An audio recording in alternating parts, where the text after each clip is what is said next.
Clubby's Clubhouse, Clubby's Clubhouse, Clubby's Clubhouse. I don't have an opening yet, and nothing made that works. So I just thought I would be really obnoxious and not play an intro or anyone. So there Dun, we go. dun, dun, dun. And that too. Dun, dun, dun, dun, indeed. That's much better. Yeah, you don't want me to sing though. Yeah, go for it. Welcome everyone to the first of Clubby's Clubhouse. I don't know what eventual time slot it'll ever end up in, but I was not able to go on live today for the Global Geek Gang. Unfortunately, I actually had every intention of doing it this time, and well, even the 2 weeks ago when I had to miss it before, actually, and it was very sudden. So sorry about that. But you know, what can I tell you? Better late than never. Thought I would at least go on and have some fun because my wonderful friends, my great first officer, the magnificent Raquel, and of course my good buddy Mark D. We've been talking for a while about getting together and doing this at some point. So I just thought it would be a perfect night for it, and I hope you are all having a perfect night as well. Thank you, those who are here. Phantom Outsider, buddy. Look at that. I don't know if you're still here, but 32 Flavors of Nick Weiser popped in. Hey, Hey. Snort, poopers. Hey. Should I do it here? Probably not. Hey, who's Dazzler? Who's Dazzler? I don't know. I'm not at the bottom. I'm holding. I will find out though. Okay, Eric? Hungry Boy says, laughing out loud. It just jumped. Laughing out loud. Is Raquel using Dazzler as her image on the screen? Oh no, that's Dream Girl. Oh, that is Dazzler. Dream Girl. I can see the mistake. Dazzler doesn't wear a very white costume there, but Hungry Boy, that's actually a Dream Girl from the Legion of Superheroes, buddy. And so Hungry Boy, I was going to debut her at my local Comic-Con, and I was considering doing her in Vegas as well because it's very exciting. It's my first superhero cosplay, but I didn't get a chance because they canceled the con here. So yeah, the boys Lord Thoth LT and my captain Clobby, who's always teaching me about comics, taught me about Neural Now. So I just fell in love with her. I think she's just absolutely beautiful, and she's my next cosplay. Can't wait to see it. And I'm so glad to see you all here. Hello there, the great Phantom Outsider, Retro Dick. Hey, Retro man, it's been ages. I'm sorry I missed you. I wasn't able to have the show and missed you today. And missed the gang today, buddy. But I hope you were doing well, Retro. It's great to see you, my friend. And the great Scuba Pete, that is. Scuba Pete! Yes, indeed. And Leslie, I love you. Hey, hello. But Scuba Pete is an awesome fellow. My new buddy, Hungry Boy. Good to see you, sir. Captain James T. Skywalker. Hello. Good to see you, buddy. Indeedishness. Let's see. I got to rewind this thing back up now. The great Chris Persia. Hey, dude. Sweetheart. Mwah, mwah, mwah. I love you. Good to see you, Chris. And Eric, the great Eric K. I think he might be on the road or something like that. Eric, the Bronze Surfer, bro. Good to see you. Phantom Outsider also. Stuart Mitchell. Yeah. Who else popped in? I think that's most of the ones. I think I got everybody at the moment. Oh, Zach. Hello, Zach. Yeah. Hey. Howdy, Zach. Good to see you there, partner. All right. I see some people on this side of my StreamYard and some people I cannot see. Yep. Sorry. StreamYards is funny that way sometimes. Yep. Actually, I always pop up another YouTube window and have it just because I don't trust StreamYard sometimes. Along those lines, I can see why. Before I do some show notes, Mark, give the show note about your new video. Oh yeah, thank you very much. Yep. So I started a couple new segments recently. So one is Toys in the Attic. So I'm just showing part of my collection and stuff that's been dusted properly. And, great name. Great name. Thank you. Good album too. Decent album. Yep. So I'm showing some of the toys from my collection or action figures or what have you. And I've been going through trying to catalog, and part of the joke is like, oh, I forgot I had some of those things. And then I just debuted another segment I'm calling Enabling, because it's a running joke with all my friends, trying to get people to buy stuff. So like Raquel, I enabled to get you that Star Trek phone, which I still have to ship up to the Wild West of Canada. Yeah. He So he is awful. We love him, but it's just awful. He shows you all the good stuff. So I'm gonna do like a sideline here just to plug how great this show will be. He is a world-class enabler. He will show you things from the furthest reaches of space and time, and he will draw them nearer to you. And then you will see the price tag. You will moan and you will groan. You will head desk, but you will love him just the same. Even if you can't afford it, it's lovely to oogle, ogle, oogle, ogle, oogle, ogle it. Yep, Hey, wait, yep. wait. You're the grammar police here, so you have to tell us, is it oogle or ogle? I actually think that there may be a difference between oogle and ogle between the United States and Canada, but I'm not sure. That is one word I've never looked into, but I shall, Clubby. I shall. I've heard it. Heard it both. That's to quote from Psych. I've heard it both ways. Yeah. That was a great show, Psych. Do you remember that, Mark? Where every time he would screw up a word on purpose, probably someone would call and go, "I heard it both ways." Heard it both ways. Yeah. Potato, Well, that way you're never wrong, right? It's perfect. Yeah.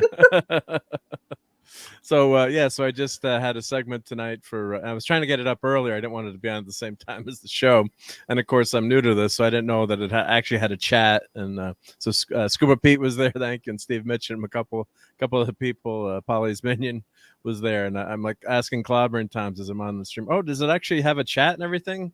Because it was a video. It was just uploading. So now I know. But yeah, thank you for everyone for watching that, and just going to keep going as I see things. Trying to enable you to spend money, because my tagline is it's always easier to spend someone else's money. So or it could even be new old stuff. Are like you in government? I'm in government. Yeah. So it's I'm sorry.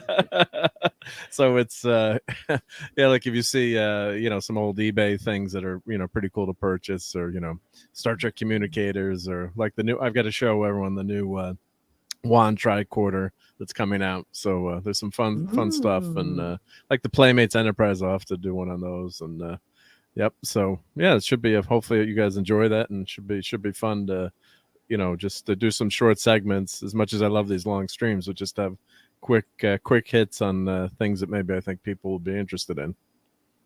Cool. Okay, well, I just looked up oogle or ogle, and I thought that there would be a difference between countries, but so far it appears as though both pronunciations are correct, and it doesn't appear to be regional. But I will check the etymological dictionary later. You don't have to do that. We're just now silly. I'm curious. I mean, come on. Yeah. Come on. You made the nerd curious. Yeah. Mr. Grant Gregory, hello there, sir. Thank you, and I appreciate everyone who hung out with me last night. By the way, I did yell a little bit. Hey, you yelled? I yelled. Well, only a little. I missed that part. Janet I was said there. she liked that though, so good. I think something to do with Babylon 6. The Babylon 5 stupid ass remake crap. They're not doing Babylon 6 to continue the story. I don't want to get your blood pressure up. Sir. I mean, my blood pressure is not in good shape right now, so I can't think about it much tonight. But stupid ass remake. Straczynski. It's almost worse that it's Straczynski. In fact, it's on the cringe woke network on CW's. Hey Pat S, what's up, buddy? Not that I really should care. I granted, but it's sickening. I mean, the one thing, I always try to be optimistic, although I don't know how they're going to reboot that. But Battlestar Galactica. But I hated hearing about how they're going to redo it, and Starbuck was going to be a woman, and I still hate that, but I'm the only one. Yeah, you're the only one. But at least it was a totally separate reimagining. So that's the only reason why I accept it. I don't like hearing the word reboot. If you're going to do like a reimagining or tell the story from another point of view, or the logical thing would be to continue it, or go do something. But I just don't like the idea of redoing something. It's like they were talking about redoing The Princess Bride. It's like, how could you redo ridiculous. Perfection? That kind of stuff is crazy. But the diction matters. So the vocabulary you use to describe it, I think, matters, because I watched Battlestar Galactica when I was little, and Yeah. so when the new one came along and they said it was a reimagining, the whole approach to it pleased me, because then I was like, oh, okay, so you don't think this is Battlestar Galactica? This is just inspired by the idea Battlestar Galactica. And you think it's such a special idea, you wanna riff off of it, you wanna play it in a different key. Okay, I accept that. But it's just like when they reboot and they redo and they remake and they regurgitate, it becomes very, very, very annoying. I agree. Well, I want to hear. I want to. Sorry, Clive. I just want to say you want a new story or something new, well, not just the yeah. same old thing rehashed like we got with the Force Awakens. Was like I turned to my buddy in the movie theater like, haven't we seen this movie before? Well, I'm sick of all that kind of shit. No, I wasn't trying to interrupt you. I wanted to say hello to Arwen before she left. She had to run out, and I didn't want her to think I was ignoring her. Hey, Arwen, thank you for stopping in. I hope wherever you're streaming, have a wonderful time. Yo, Jobber, what's up, buddy? Here's my problem with any of that. If you want to go there with you had to bring up the Galactica reboot thingy. My bone of contention with that was Richard Hatch was spending all this time trying to get a continuation of the originals done. He spent a lot of his own money to make that big you've probably seen that trailer he made and got a bunch of the actors together and made. It was beautiful. Yeah. And it was really cool. And it was really, again, it was going to be a combination of the original series with some new people brought in many years later. They were mentioning Starbuck, although he wasn't there. And I wanted that. And this, we both know, they're not going to do both. And so that's what, hello, Kal-El. That's what the new one cost. It cost us that, and that's why I have a chip on my shoulder about it. Not that I know too many wonderful people that I trust that really love the new one, and that's fine and all. And if I ever am able to get past that one day, maybe. But in this case, it's different. That wasn't Glenn Larson, really, was it? I mean, it was Ron Moore, whatever. Ron Moore, yeah. This is Straczynski's baby, and this is the guy that said he would never go back to it. I don't think he should go back to it. I follow him on Twitter, and I'm completely disappointed. First of all, right out the gate, it has absolutely no business being on the CW. And the thing is that we're getting some feedback, especially from the beginning and the end. At 15 minutes past the hour, the Alpha and the Omega here, saying, I don't like the reimagining thing. As a Gen X, neither do I. I think many of us don't, because, back then, in our generation, we made fun of people who did remakes and reboots and sequels and all that, because it sort of felt like, okay, well, we've already been here. We've already covered this ground. We've been there, done that. And with the new Battlestar Galactica, I felt as though that was an exception, and they came very humbly with hat in hand to the fans. But that doesn't mean that everyone should come humbly with hat in hand to the fans and then everything will be okay. I think that reboots and remakes, they should stop doing it. We're currently in an environment totally saturated by that. And if they make a remake Babylon 5, I will not watch it. It will be the filth for me. It has no business being on the CW. What's it going to be? Sparkly vampires? Babylon 6? Like, it will be a soap opera. It's going to be terrible. It's going to be like that soap opera Passions that the young women watch. And it will be a total horrific barfarama. Yeah, it'll be because Straczynski is no guarantee of quality, especially since he's going to be violating his own baby. If he had done a continuation in between, I'm not spoiling anything for those who've not seen anything yet, but you could do something in between, that takes place after the 5 seasons. They did. In fact, they tried one called Crusade. Now, whatever you thought of Crusade, at least that was an attempt to do something in the same universe that was different. It had it for me. No, I'm just saying. It didn't last long. Is all I'm saying. Okay. Right? And the point is, it's a different. It's not the space station, but it is that universe. Yeah. You could do. That's a healthy universe. You could tell stories in that doesn't have to be about the one space station. Yeah. He spent 5 years building it. And you could have done something like that, and it may have been good. It may not have been good, but you'd had a good chance. And on the Galactica thing, look, enough people have convinced me that it was actually it's well done. I just don't like the idea of them remaking Galactica, but Me neither. I can admit that something like that is good if I ever watch it. What I'm saying is, usually these things, I don't even like the term reimagining. I don't even think. I mean, you know words better than I. I think it's a made up word, like other words you talk about that are made up, like woke or whatever. Woke actually became useful, at least in vernacular. Reimagining is a de-imagining, as far as I'm concerned. That's not a word either, but that is what you're doing. You're taking something that's already been imagined, and what are you doing? You're just call it what it is. Vandalism. You're rearranging it. Okay, you're taking a house or something that's one way, and you want to change it and rearrange it. Okay, fine, but you're desecrating it too, in a sense. Maybe you think you're making it better. In this case, it's someone else's creation. It's not a product in that sense. Someone else created it. Now, it just, in this case, since it's his, that's the one thing I will grant. I'll go, all right, fair enough. It's yours. It does belong to you. If you want to screw with it, that's a little bit different than someone else screwing with it, but I still don't like it.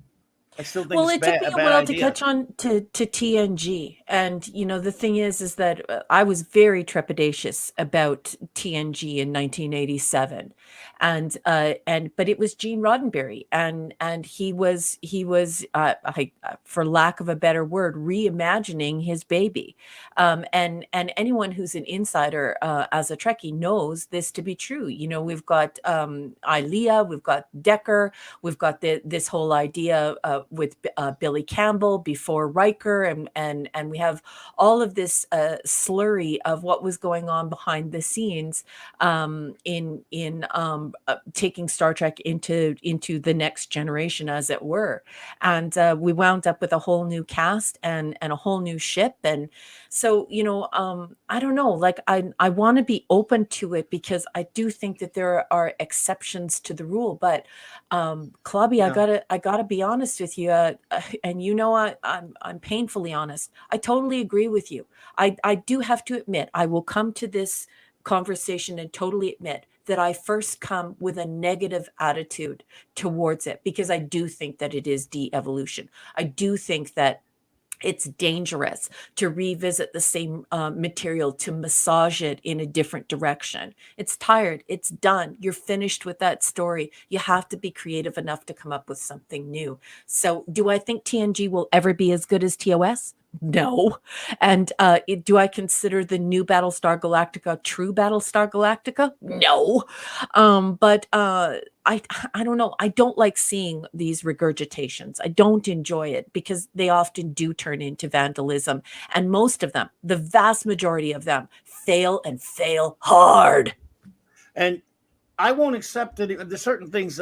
I won't accept anyone ever being James T. Kirk, the adult version of James T. Kirk with William Shatner. And now I'm just going to apply this again. I will never accept anyone being John Sheridan other than Bruce Boxleitner and Michael Garibaldi, which will be Michelle Garibaldi now, or what have you. That's Jerry Doyle. Delenn is Myra Furlong. And on. Londo, Jakar. You could have cast anybody else in these roles. You can go screw. She just passed away from West Nile virus too. Complications from West Nile virus. Delenn. Who? Yeah, last year. A lot of the cast members have passed away. They have passed away, and some of them in tragic circumstances, and they had medical problems and so on and so forth. So I think it's disrespectful. Like I just don't understand. Like Clobby, Mark, why do these people think that characters are a mantle or a suit or a robe that you could just put on and you can put it on anyone? Don't they understand that breaks down this wonderful relationship you have with the author, relationship you have with the story, and relationship you have with the characters? If any old person can be Spock, then what is Spock? Spock is everyone. If Spock is everyone, Spock is no one. You know? Well, and there's the thing about that. I said this, well, I've been saying this mostly since 2008 when the first Filth was announced, and it's all the way up with just in terms of Star Trek. A character that comes from another medium, novels, comics, or what have you. For example, you might have a favorite Superman or a favorite James Bond or a favorite Sherlock Holmes or a favorite Tarzan, what have you, or Spider-Man or whoever it is. And I don't mind other actors playing them, even if I have one I prefer.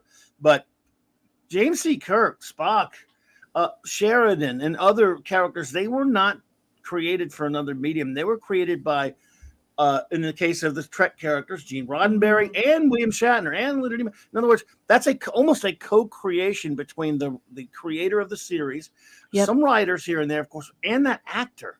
Yeah, and that actor puts his stamp on it for me. Yeah. Whereas someone else could play Superman. Christopher Reeve would be my favorite, but if someone else plays him, I can go, he's okay as Superman, but I may have a favorite, but that's different. Nobody's ever going to be Kirk. No one's ever going to be Sheridan. No. That's where they started on TV. That's where that is Shatner and Boxleitner. I think that when you get to the point where something becomes so special and something is so beautiful that it endears itself and becomes like iconic, it becomes like almost like a cult or like a religion or like a huge phenomenon, a global phenomenon. I just think that it's dangerous and pointless to try and massage that in a different direction and make it into something different, because I mean, let's face it. The bottom line here is that it's easy for a writer to do something like that, but it's even easier for a corporation to pay them to do that. And what ends up happening is you see the de-evolution, you see the deconstruction of storytelling into corporate IP, and no one wants to see that. I mean, we're immersed in that right now, and everyone is so sick and tired of it. I'm so upset this is happening with Babylon 5, and it's going to be nasty. And Hungry Boy was laughing that I said passions. Yes, that is the exact. I knew a young girl that watched that, and she told me about that show, and I laughed hysterically. I saw the preview of it on television many years ago, and laughed hysterically. And Phantom Outsider, yes, that is the definition of ogle or oogle. It's when you look at something lecherously, or I've never done that. Yeah, same here. Well, I do it all the time. Yeah, right. Yeah. All right, boys, take off your shirts. Liar, pants on fire. You don't want that in this case. Matthew Pounder, buddy, good to see you there. The great jobbers here. JPLRPH1. I always not sure if I'm saying that right, or if there's some special pronunciation, but I think he said that's the way to do it. Stuart Mitchell, hello there. Oliver Belmonte, good to see you all. Oliver, was good to see you last night as well. But yeah, look, I mean, like, take that Galactica reboot again. The thing is, on the one hand, you'd say, hey, they're turning Starbuck into a chick, but another thing is, you know what? That's almost better than trying to, for that, in this case, to have someone just like a blonde dude that's trying to be like Dirk Benedict, because he's not Dirk. I mean, you weren't going to top Dirk Benedict to Star Trek. Excuse me, Starbuck. I totally agree, Clubby, and I know you're not sexist. It has nothing to do with the fact that she had a vagina and boobs, and we're against chicks. It's not that at all. No. It would have we would have felt the same way if it would have been the idealized version of that character in a man. It's just. Or even in an imaginary creature. It's just, I don't think people get it, that once a story is so incredibly well wrought that it is sewn into the fabric of our society, our identity, our culture. We don't want it to be taken all apart and put together as a different thing. We don't enjoy it. And Stuart is talking about this in the chat. Don't look at the chat, by the way. It definitely is about that. It's definitely about wringing an IP of every single cent they possibly can. They take a story, they turn it into corporate IP, and they wring it and wring it and wring it until it's spent. Don't look at the chat, please. Okay, I won't. Because there's spoilery stuff in there, and know how you are about it. Okay. Listen, chat. I love you all so very, very much, but I'm Canadian. And I think some Canadians have misled Americans and made it seem as though every Canadian has freely been able to watch Babylon 5. That's not true. For most Canadians, that meant like a $300 multi-tiered cable subscription. I have not seen Babylon 5. I'm watching it right now. So you have to stop talking about it in the chat. They didn't know. Stop. Well, they didn't know, but yeah. It is an old yes, series. just yeah, don't look and up. I've never watched it either. Full disclosure. I mean, I've caught a few well, episodes, and then I yeah, gotta. folks. But I guess I can't really judge. As much as, like I said before, I didn't want to have a new Battlestar Galactica. That's probably the exception. But I'm trying to think: has there ever been what are some other reboots or reimaginings that have actually worked out? Or I can't name any. I mean, there were quite few, right? I mean, hello there, Latina follower. Good to see you. Max Redstone. Hello there. Good to see you. Hey, Alpha Omega. No, look, I don't know. Some people like some of the ones that have been done, I guess. I mean, remakes of movies were bad enough. Now we got reboots of TV shows and everything for the most part. And now they're just, I just never really, I don't know. I guess you could probably single out a handful. Nothing in this life is 100% or absolute. Well, I mean, like MASH became a classic TV show. I mean, I guess I don't know how. I mean, that's not really a reboot. I mean, but they turned it into a TV show. I mean, in a way, it was. But I mean, it's different. A lot of different actors. Because the movie is adapted mostly from the book. Robert Altman didn't even have this. He's famous for not having filmed that movie with the script at all. He mostly did it out of the book. At least that's legend anyway. And the book by Richard Hooker, and that movie, which I love, the 1970 MASH film, is absolutely. I mean, the TV show is nothing like it at all. I mean, and yet the first 3 years are some of the funniest television ever. Gentlemen, we have another example coming in from Athena. She says, I personally loved Stargate SG-1, the show. So did I. I absolutely love the movie. Can't get enough of Stargate. And I loved SG-1, but everything after SG-1 sucked. So I love that she's brought this up, because it's an exemplification of it was a movie. They turned it into a series. We love the movie. Most of us really loved the series. And then after that. Right. But you know what? That's a very well-loved show. That's a good point, by the way. Steve Mitchum, yo, buddy. And I haven't watched a lot of it yet, but I do know that it's not the show's not really a reboot, because even though it's recasting, they mention in the first episode, they talk about the events of the movie. Yeah, they do. Yeah. I just started rewatching that too. And so actually, yes, they did recast, but yeah, I mean, and MacGyver is awesome as MacGyver. There you go, Max. Yeah. Max, I got to tell you, buddy. I hate the living crap out of the horrible American movie of Hitchhiker's Guide to the Galaxy. I think it is. Look, I know Alan Rickman's in it. I love Alan Rickman, and I love Stephen Fry. But that movie, I hate it. Hate it. I love the BBC 7-part miniseries, and of course the various iterations of the books and the radio show and the albums that were sort of taken from the radio show. I'm a big Hitchhikers fan. I love Douglas Adams. That American movie, I remember for years, I'm like, oh God, I hope they don't do an American movie of it. I love all 5 books in that trilogy. They're fantastic. I do love all 5 books. And of course, Zoe Deschanel is one of my favorite actresses, though, too. So. Sorry to interrupt, and I'm giggling, but you guys know I try to read every single comment in the chat, and the chat is lit. I am having such a great time reading these awesome conversations, these smart alecky, hysterical comments. You guys are you're the best chat ever. Matthew Pounder says, Zathras should only be played by Zathras. By Zathras. Right. Avoid cultural appropriation. Zathras only played Zathras. Zathras get confused. Zathras not know what remake is. But Zathras not like. Dadman clan. Hello. How are you? How are you and your marvelous family? Mwah, mwah, to Mrs. Dadman and to the little Dadmans. Dadman clan. We love you guys around here. Thank you, Dadman, for that $1.99 super chat. I appreciate you so much. Just something to Raquel to do that. Is that all? She done that for you for free. Yes, I would totally do raspberry for free, as long as it's a real stinker. Oh my goodness! Well, I've been playing Fortnite with Dadman, so Dadman might want to get you on later, Club. I don't know if you finished the 20-hour update for your. I never Fortnite check game. it. I'm sure. I hate that damn thing. I like you guys, but I'd rather just like sit around and talk to you. I'm no good at that anyway. Athena Follower says, I'm not trying to be a conspiracy. Why not? Be one. Why not? They're fun. It's fun to be one.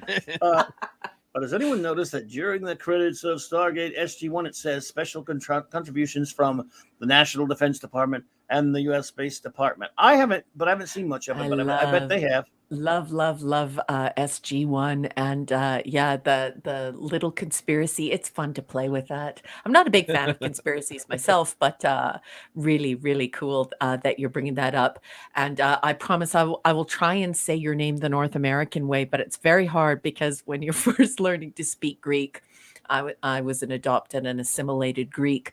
You say Athena because you've heard it when you're little, and then when you get older, you get corrected by your parents. Athena. So Athena. I love your comments. And yes, Captain James T. Skywalker, no Atlantis for me. Is that the one with the guy in it? He's married to Lisa Bonet. Momo, I call him. Jason Momoa. Jason Momoa, that guy just no. You know what I mean? That's a no for me. Well, to answer Athena's question, a lot of times the Department of Defense will work with companies, and they get some kind of, like Top Gun is famous, for that, for Defense Department cooperation, because they it's almost like a commercial for the Department of Defense. So, there's one hand you could look at as conspiracy, the other hand they're just trying to get some of their advisors or tech or shots, or they use shots or they use advice. And they use the entrance to the missile silo, the underground bunker. So then they probably, part of the deal is they've got to thank them in the credits. So but it also adds to their street cred, right? Like, I know everyone was very, very proud of Nichelle Nichols when she was working with NASA to recruit astronauts, and she was darn good at it. So it's a real feather in the cap to know that astrophysicists and NASA are working hand in hand with your production. So I think I agree with what you're saying, Mark, but I also think that it's a little bit of street cred that SG-1 was thrown around, right? Like, we had some phone calls. We're cool. Yes, Monkey Jeebus. Always love that name. Monkey. Hey, Monkey. Good Monkey to see you there. It's a good monkey. I forgot to do my show notes. Now that everyone's here, I'll do them really quickly because I forgot to, and not that they're important or anything. I just, whatever. You do it just to be doing it at this point. Saturday night.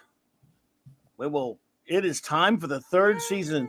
You've suffered through season 1 and 2, and it's time for the payoff. It is. So just to leave it at that. So 4 episodes, 9 p.m. Central Standard Time, and you Star Trek fans, we're reviewing all of Wheels, Real Deal Star Trek, the 735 Club. Yes. And yes, indeed, having a great time on Saturday Night Star Trek. Any of you who might be fans of Trek that have not joined us, please do. It's interactive. We have a lot of fun, and we think you would have a great time as well.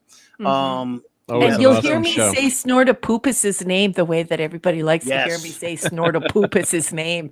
Snortapoopus is my dude. My dude. Sorry. He's my bear.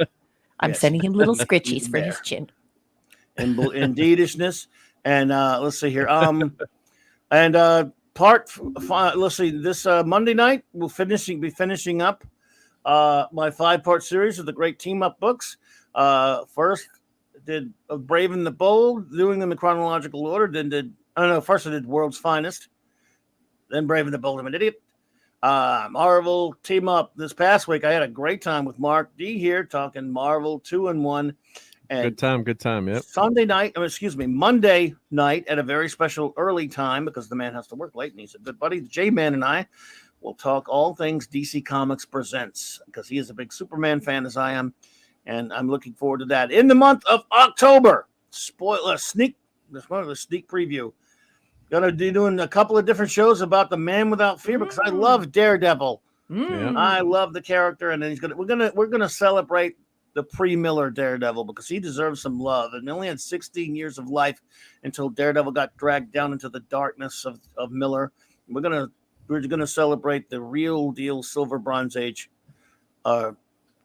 Daredevil. So anyway, sorry about that. Hey, But thank you, yes. Hungry Boy. I'm a cosplayer. You and I just met, and I only know you from Saturday Night Star Trek. But yes, I'm a cosplayer, and I do Vulcan and Dorian.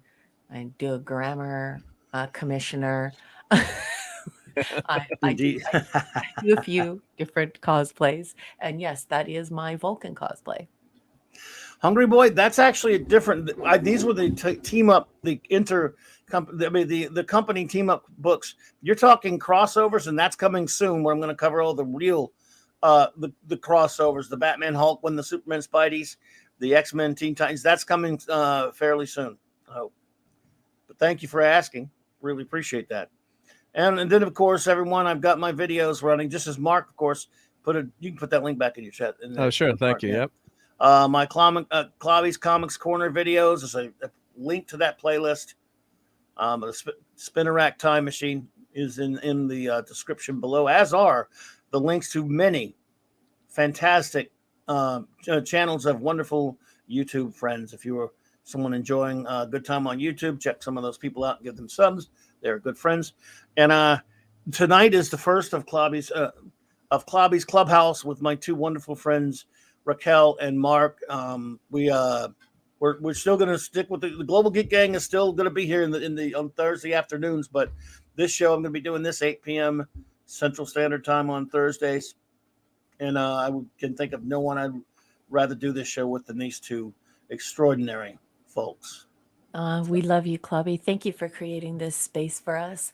I just want to do a shout out to Dadman Walking. Dadman at 38 minutes past the hour says, the Saturday night show is the best Star Trek show anywhere. And I just want to say to Dadman Walking and his whole family that we love you guys so much and we appreciate you so much. And that is high praise. And it certainly means a lot to us. So thank you very much, my wonderful friend. And yeah, really, really kind of you to say that.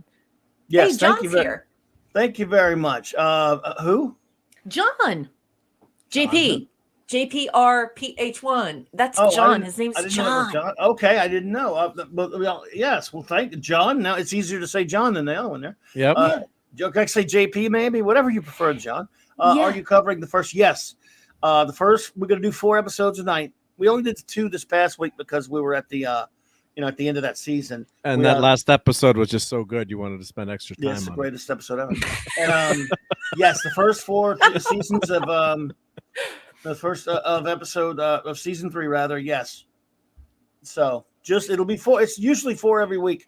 Sometimes we'll pile on and make it 5 if we have an odd number. We're trying to get the season over with, or if it's whatever it is, like the last one of whatever season, we'll cram those together so we can separate the seasons. So yeah.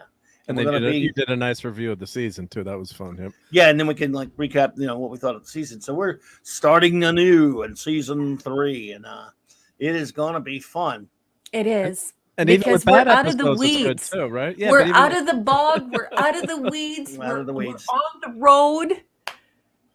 But even the bad episodes, it's the chat is so much fun being in that chat and hanging out with everyone. So it doesn't even matter if the episodes are not the greatest. So, Dadman Walking, that's very nice of you to say. And all 3 of us, we're very good friends behind the scenes, and that's one thing all 3 of us definitely believe in is that brutal honesty, because you have to be truthful, and then it's more meaningful because it makes the highs really high when you're able to address the lows and say, ugh, and also explain why the ugh happened. Usually the corporation makes the ugh, while the authors and the people who truly care for the show make it wonderful. So I'm so happy that you're enjoying it, and we will endeavor to continue to meet and exceed your expectations, I hope. Mr. Angel, welcome. Good to see you, my friend. Hey, our resident chef. Max Redstone, thank you so much for the $1.99 super sticker. I really appreciate that, buddy. Always a pleasure to have you here, and appreciate your participation. You're all fantastic. It's great to see you all here tonight. Retro, dude, by the way, I wanted to tell you that, we've got the Global Geek Gang. We're going to do a Doctor Who roundtable. Ooh. But we gotta wait. We're gonna wait for the anniversary. We're gonna do it in November, and I just you got plenty of time to get ready for that retro. We're gonna just what's going on, the stuff going on with Doctor Who. Don't get me started on the Russell T Davies thing, everyone. I mean, don't get your hopes up, please. I hate to see people have their hopes dashed on the Russell T Davies thing. Please give us good Who again. No, dude, it's not. It's 2021, and I just don't think he'll have I don't think he'll be able to, even if he wants to. I beg your pardon, gentlemen. Somebody who's super important to us, a regular in our community, he has to say goodnight, and he just sent us a super sticker. I think Max is bidding us adieu.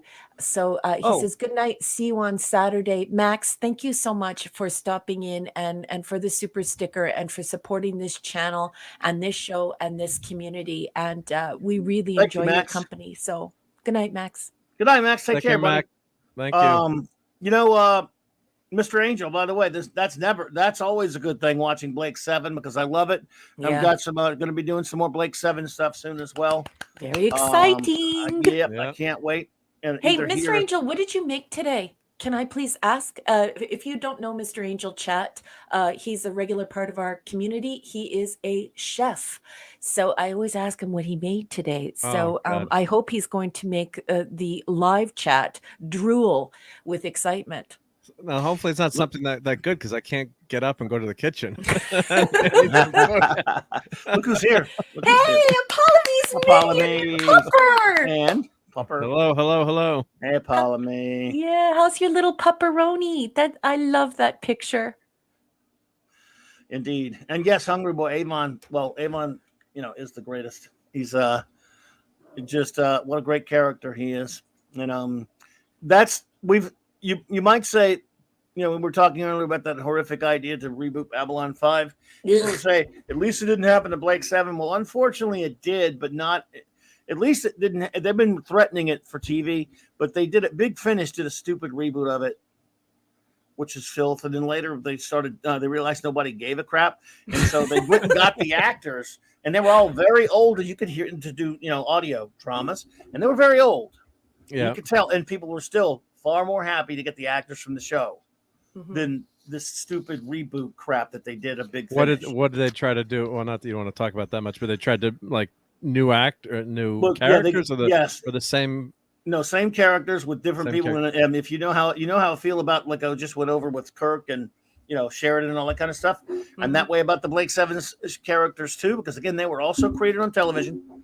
Largely by Terry Nation, Chris Boucher, and Robert Holmes and other writers, and by those actors. So the guy voicing Avon, I don't care. Anybody voicing anyone but Avon, but Paul Darrow, don't happen. Yeah. And so, there was a rumor about a Chibi reboot of that. Ew. A Chibi reboot of that. Yeah, that again, it's not going to happen. No. You two missed each other. Steve and Apollome's minion. She was just in town. She was just in Vegas, baby. And you two missed one another? You guys have to stop missing each other. Yeah, she gets all around. She gets all over the place. She travels here and there. But yeah, they can they can have their little remakes of everything. Like I said, a remake.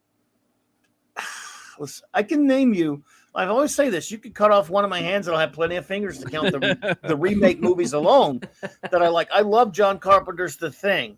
The thing is, it's also more based on the short story "Who Goes There" than but it is still, got to be fair. It was a remake of the Howard Hawks film, but I love it.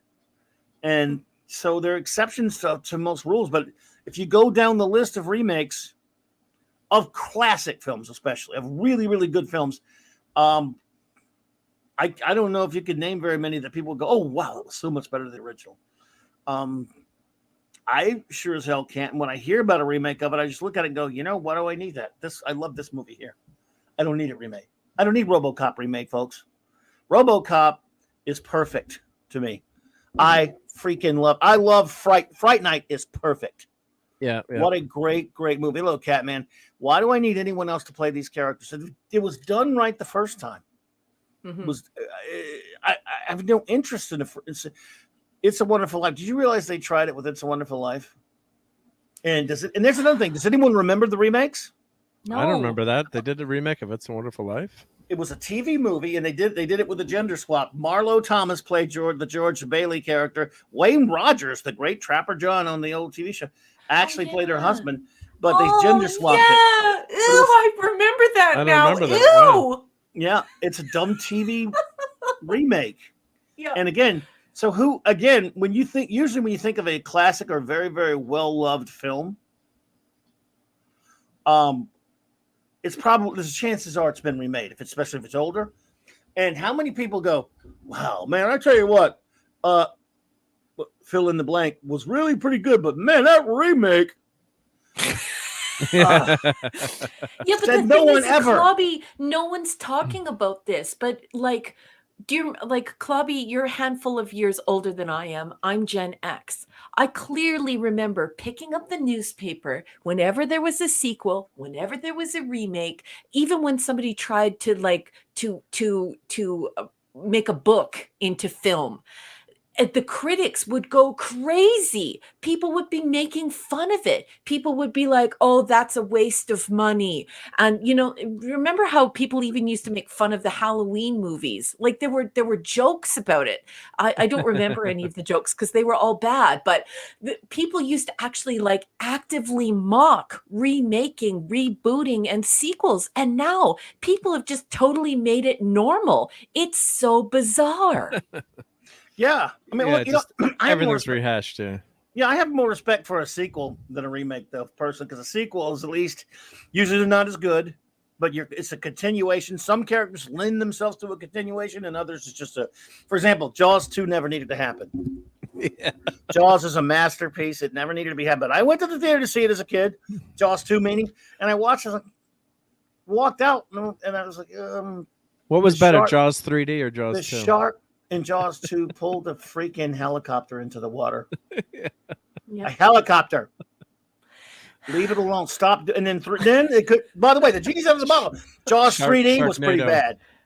And then Jaws: The Revenge is one of the worst movies of all time. The fourth one with Michael Caine. Remember they asked him why he did Jaws: The Revenge. He says, "Well, I needed some wet down on my house." Okay. Yeah, it's terrible. I never paid to watch any of that crap, and I didn't even rent it. I didn't even rent it at Blockbuster. I was totally uninterested. I didn't rent it at Red Rooster, and I didn't rent it at Blockbuster. That was just a solid no for me. I can't do it. Oliver's mentioning Clash of the Titans, which is one of my all-time favorite movies. And back as a kid, we go to the movie theater for your birthday, and my birthday's in June, so it was always nice because there's some good summer movies to take your buddies to see. And well, funny aside of that story was that movie was rated PG, but then there's the temple scene where the girl's coming out of the water, and disclosure, I went to Catholic school, so the funny thing was watching like my mom with her arms fly up, try to cover all the Catholic school boys' eyes as the girl comes out into the temple topless. It was a big scandal. Earmuffs, eye blockers, earmuffs. Yeah. And then some of the guys in the movie, they're like, rewind, But that was a movie that never should have been remade. It was just a horrible remake. And I remember they tried to make that one 3D, and we went to see it in the theater in the 3D. Thankfully they've given up on 3D, it seems now, but it just made it look even worse. And there's no need. I mean, the original and pointless. And the effects are just Harryhausen's effects are timeless. I mean, I guess now fantastic. I mean, maybe this generation, like the one thing I do like is Star Trek with the new effects. Like I watched it with my kids. I don't think the new effects pull you out of the series as much. The remastered, the TOS. Okay, sure. Versus, but you can also, the good thing is they have them on the disc. If you want to flip the switch and go back to the original, you got that option, unlike Star Wars. So, watching it with my kids, I think it doesn't it's not as jarring. It was well done. They didn't add stuff. Although I would have liked about 5 more minutes of the Doomsday Machine. Maybe that's about the only one. But they made a few mistakes, but it still doesn't. It doesn't affect the stories. That's all I care about. Yeah, because they did the exact time. Yep. And I'm going to apologize profusely to my two wonderful friends, but Zathras just walked through the door. His ears must have been burning. Zathras, welcome. It's so good to see you. And yes, we are talking about that right now. CW said said they are remaking Babylon 5. Well, actually, the man himself has said they're remaking Babylon 5. JMS. Yeah. And Zathras says, "Oh, hell no." Where's Zathras? I can't see. By the way, Punk Waddle, hello there. Good to see you. Let's see. Zathras is there. Zathras say no CW. Zathras say even Zathras understand that CW is crap, and Zathras doesn't need his little fifis. Yeah, it's bad. It's like I don't know. It's like the teenage version of Dallas. Dun dun dun dun dun. Didn't they try a Dallas remake? I don't know. They just need did. to stop. Just stop. How about like the Muppet Babies? Whenever they tried to make young versions, or like the Scooby Doo, they made them young and right. Like that was in the 80s. They did like the Muppet Babies and Flintstone. Oh, I hated that. I hated that. Oh, that was a trend. Remember? Yes. Yeah. I hated that trend. Oh, Captain Skywalker has a good point. I kind of agree with you. Both versions of Flight of the Phoenix are good. I guess that maybe is one of the exceptions. Yeah. Yep. And again, here's another thing. Sometimes if it's an adaptation of a book, I don't consider it necessarily to be purely a remake. That unless the movie is just such a huge hit and success, then. But there have been remakes of things that I don't know, once in a while that are okay. Look, I love John Carpenter's The Thing. It is a little bit closer to the original short story Who Goes There that it is adapted from, but that's no excuse. It still is a remake. I like the also kind of like the Invasion of the Body Snatchers that Leonard Nimoy and Donald Sutherland are in, but it's almost in a sense slightly a continuation in some ways, but it's a remake. So yes, once in a while they can be okay, but the odds are so against it. I mean, agreed. I mean, like what one if like 2 and 10 are any good? It's probably not a good idea. Yeah. Yeah, I did like the A-Team movie a little bit. The Thunderbirds movie.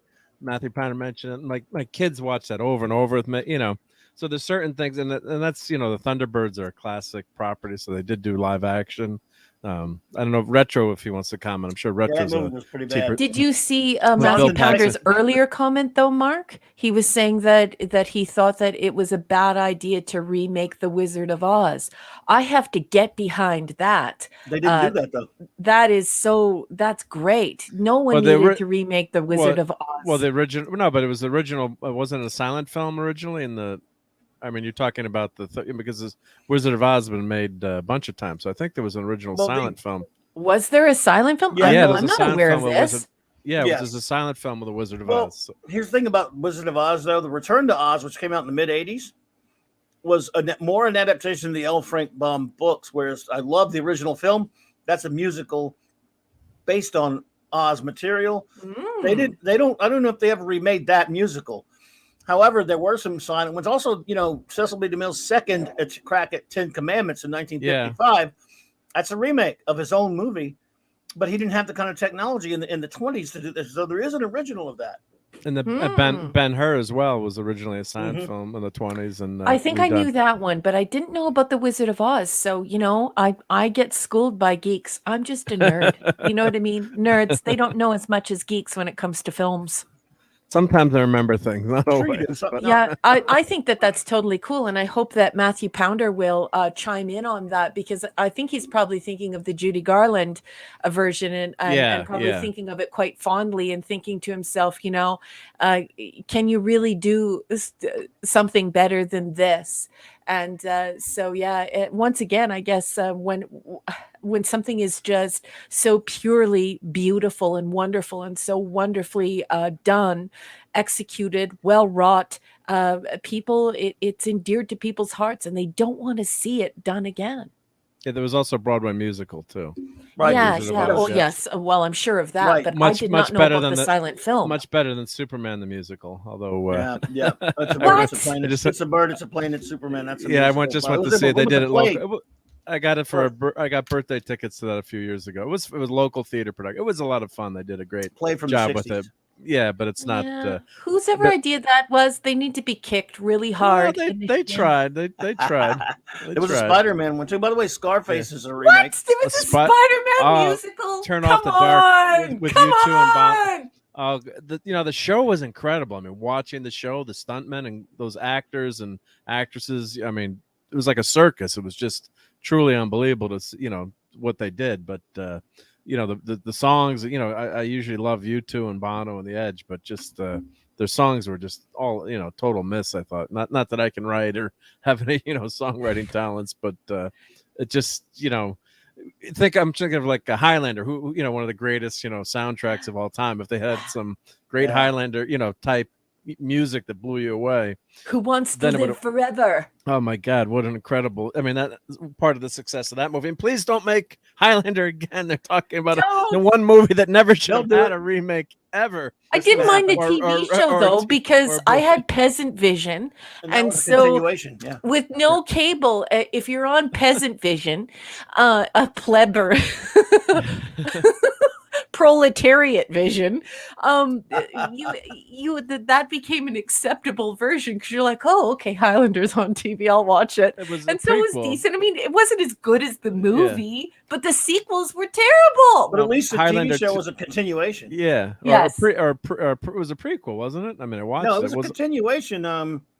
Wasn't it? Because in fact, Christopher Lambert was on the show. Yeah, he was on, but wasn't it? That's been so. And Roger Daltrey was on, I remember, a few times. So can I ask you then, Clubby, what do you officially, knowing what you know about the way that TNG evolved, do you feel that TNG and everything that came after TOS is a continuation or a remake or a sequel? What is the language you like to couch it in? I look at it as sort of a continuation and a shared universe type thing, because they are a different crew. Yes, it's 70-something years later, right? 80 years later. I don't know the answer to that question, Steve. Maybe someone else knows it, bud. What did he ask? Oh, I already got rid of something. What was the ruby slippers made of? But I consider it to be a shared universe thing. That's coming from the background of loving comics so much that you can have just as you can have Fantastic Four, you can also have the Avengers in the same universe and the X-Men in the same universe. Yeah. Yes, it's the Enterprise, but it's a different crew. So anytime, if it's inhabiting the same universe and it goes forward with other characters, whether I like it or not, I don't mind it. I mean, even if I don't think it's like if I hated the show, I'd still be fine with them continuing that universe, because it's not trashing the old one. Obviously, the other actors get too old and they pass away and they can't do it.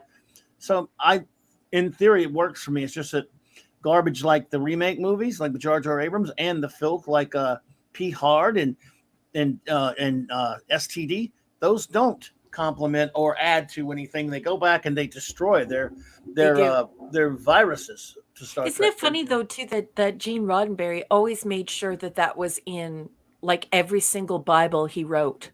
Like his Bibles always included that for the actors and for the production.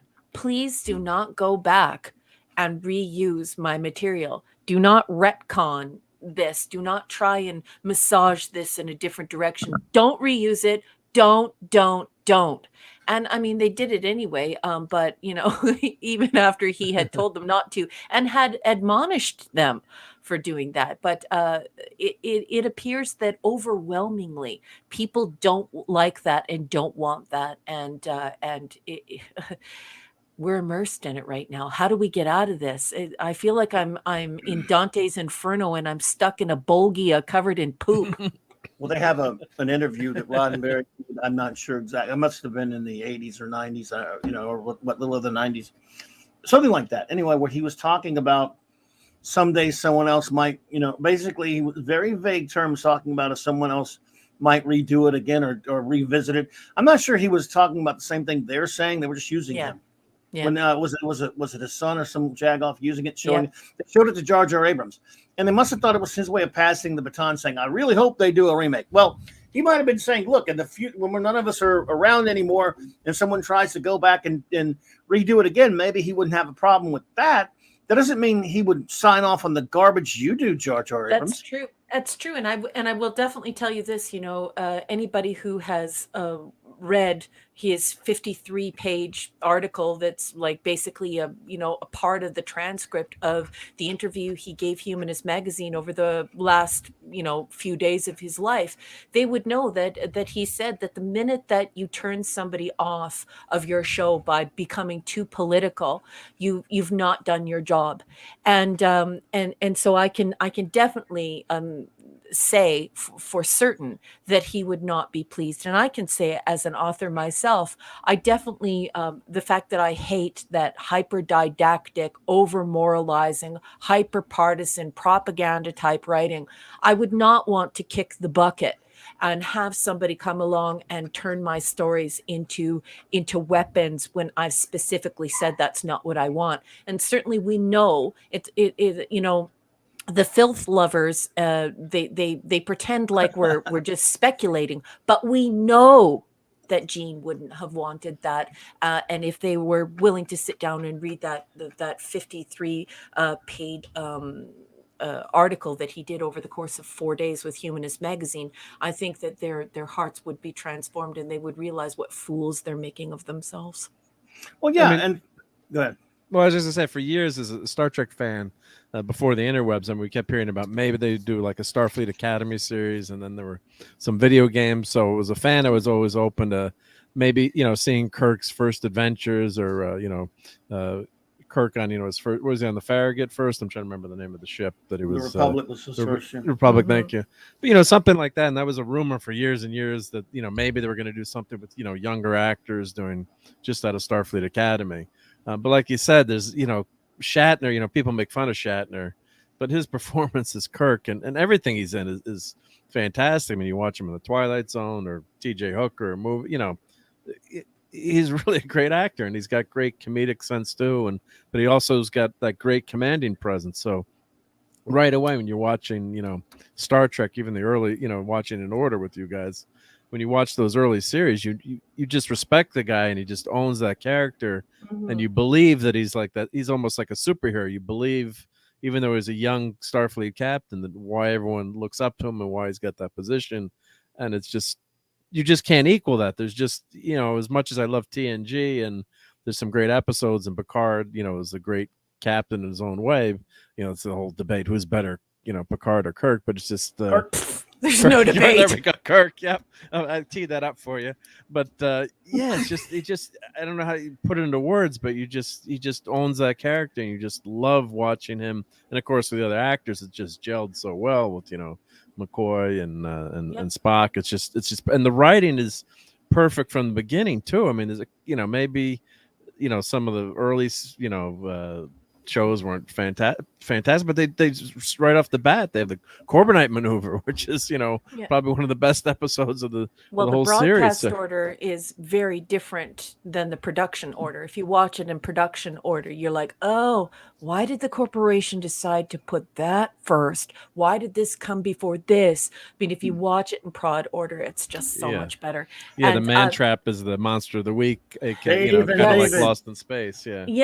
And the thing is, further to what you're saying about all of that is I feel the same way. I can echo and amplify those sentiments by simply saying that it transcends TV performance. You are cognizant of the fact that while you're watching TOS, it has a stage quality, and so even when it's terrible, and it's an episode that gets banned, or it's just not well wrought, something like The Empath, you have this is the heightened sense of this onstage presentation rather than this TV performance.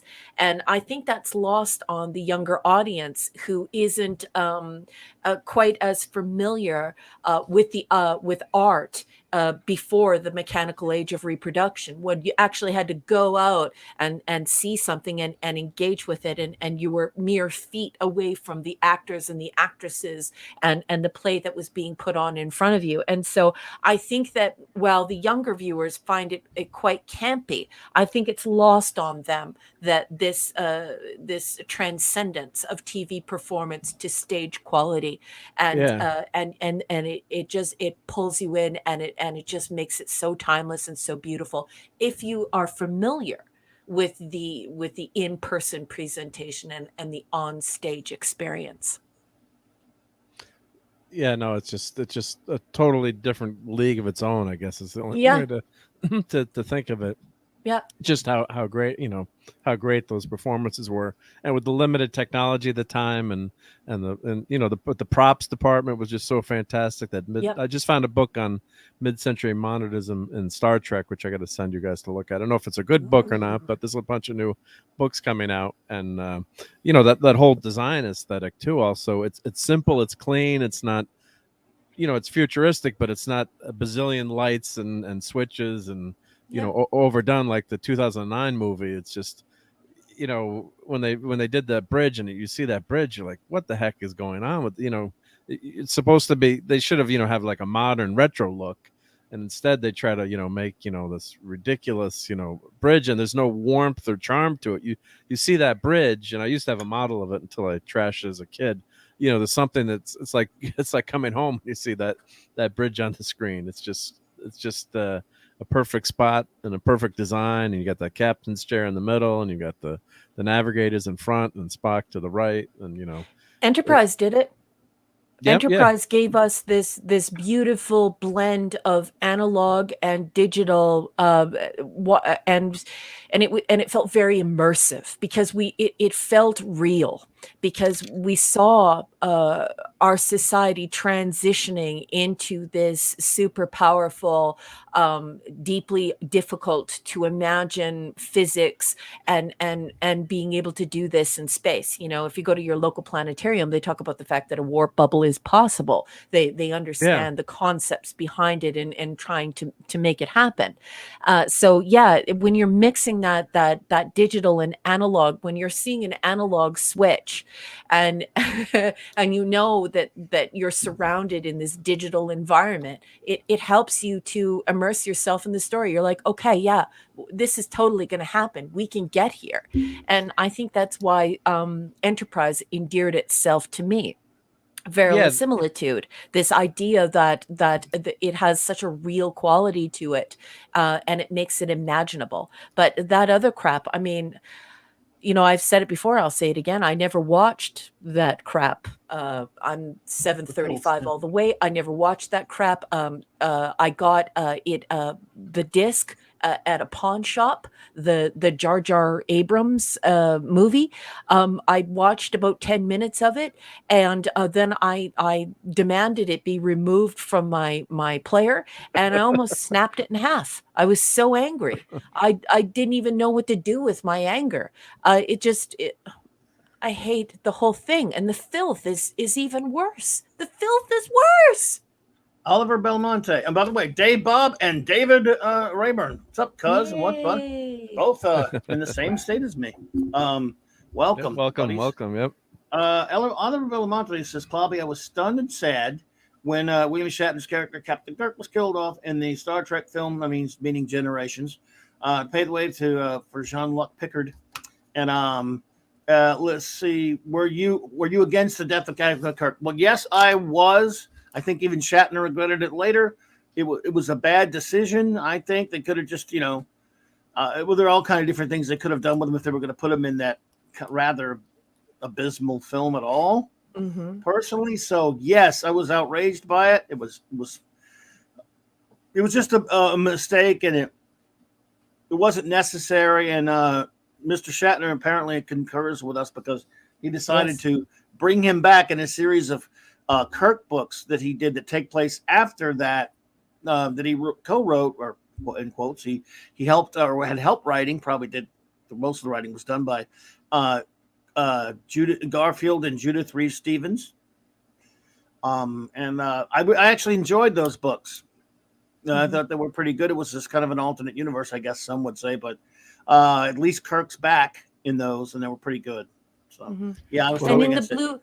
And in the Blu-ray collection, Oliver, there is, if you watch all of the extras, which obviously I have done, they will defy what most people believe, but I will ask them to go and check them for proof. But the cast is quite open about the fact that they felt, and I'm paraphrasing here, but this is almost verbatim, that the way that it was handled was a lost opportunity. They were quite keen to have these two worlds overlap, and some were not quite done. I can tell you, Jimmy Doohan was not done, and he was quite excited about integrating this transferring of the baton to the next leg of the round. And so if you have the Blu-ray collection, like I have the Blu-ray, the movie collection, I ask you to take an evening, a nice big bowl of popcorn, and sit down and watch all the extras and all the commentary. It will blow you away. And R&B worked on, I think, on a lot of those. Yep. He Is did it it. Eastland, yeah. Eastland Burkholder, hey, good to see you. And yes, he does live in those books. But go ahead, Edmund. Well, I was going to say, too, I have a caveat on Kirk's death. I think if he had died saving the ship and they'd left him there and we got a totally different movie after that, that would have been a heroic way. Like, I picture Kirk dying. If he's dying, he's saving everyone.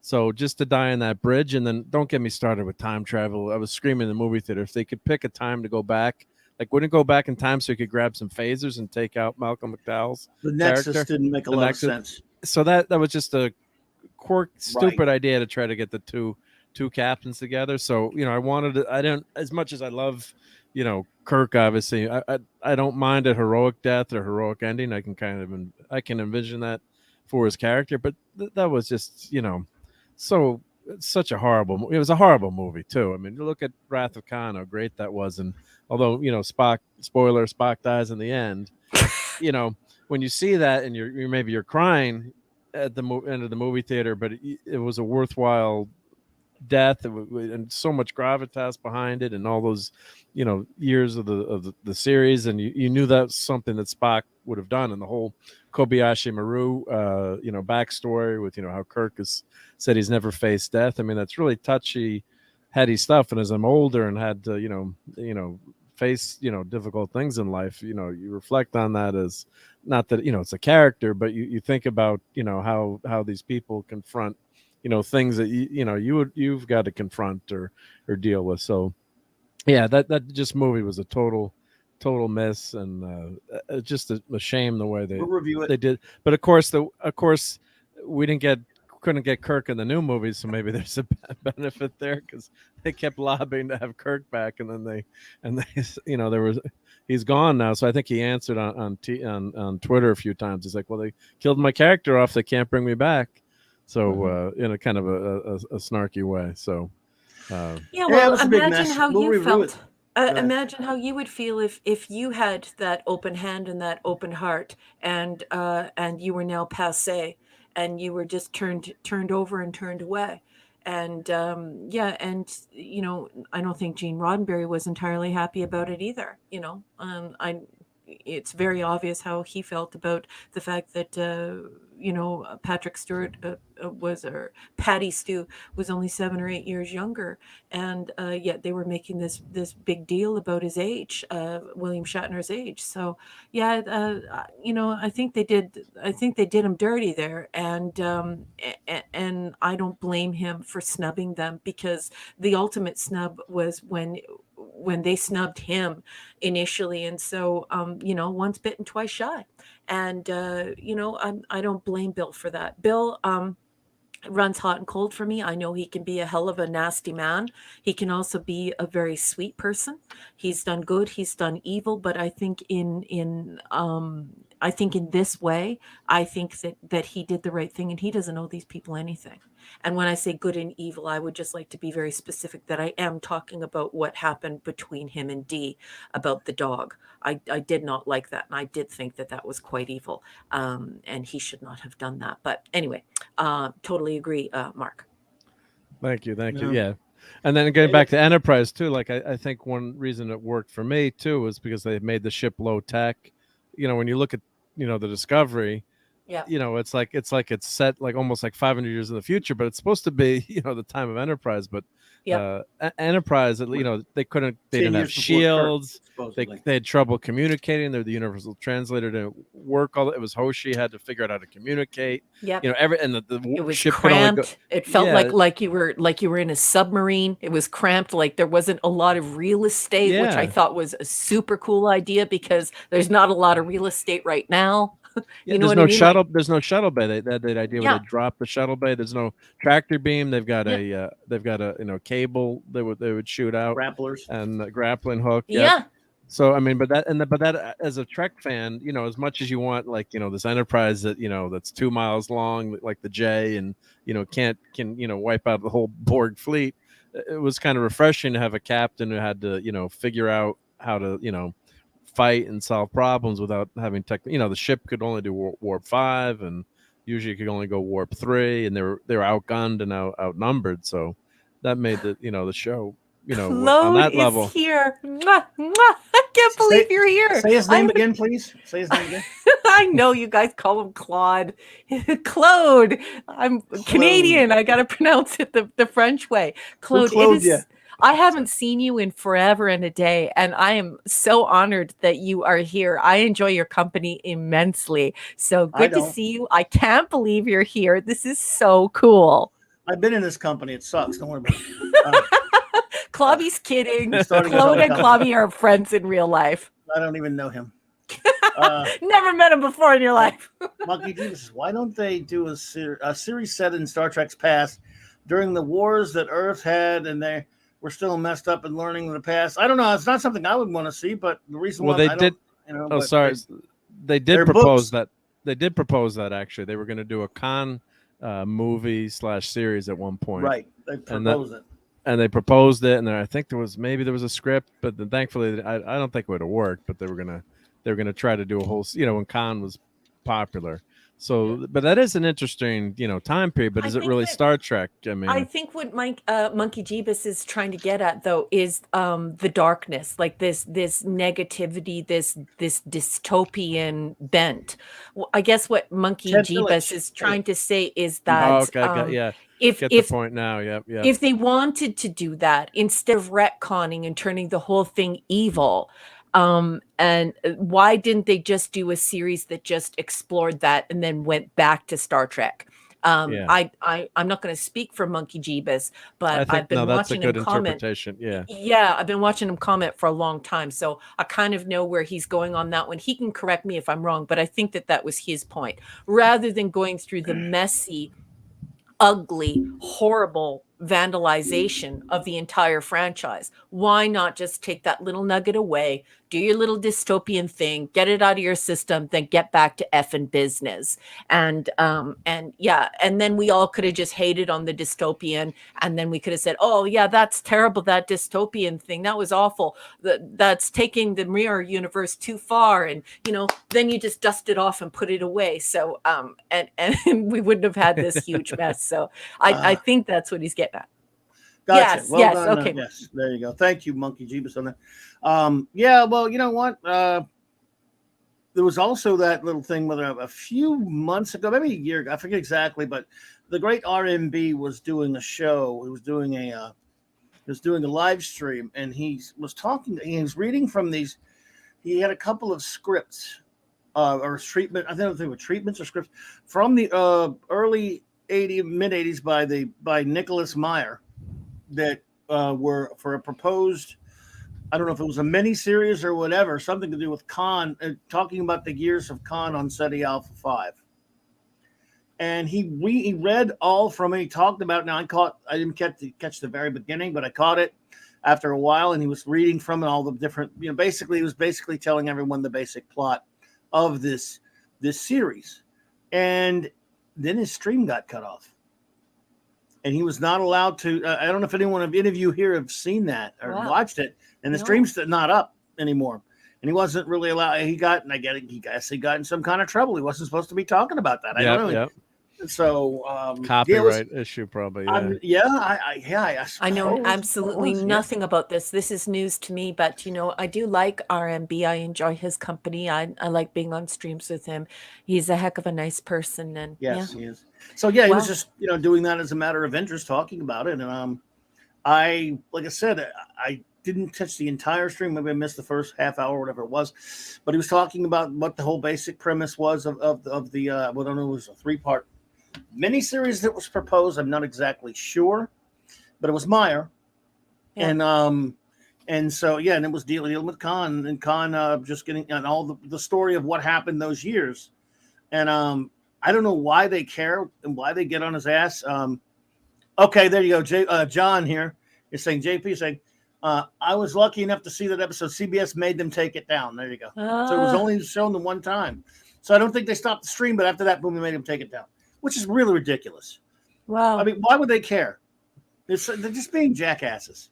Yeah, well, I don't know. That Nicholas Meyer guy, he's something else anyways. I mean, if you watch the Okay. interviews, just some of the stuff that Thank you, JP.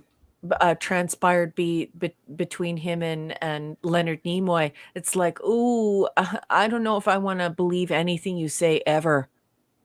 Well, John has confirmed, yeah, RMB thought that CBS still might be doing something Yeah, with it in the future. Okay. that was his speculation. I would So they go made with him pull that, it. Yeah. John. My speculation is they're a bunch of petty jackasses. Just Yeah. Yeah. I mean, Agreed. how would that stop people from watching the series? Right? Isn't it advertising for the show? Yeah, they don't. 'Cause Before we what go, always- go ahead, sorry. Raquel. No, sorry, go ahead.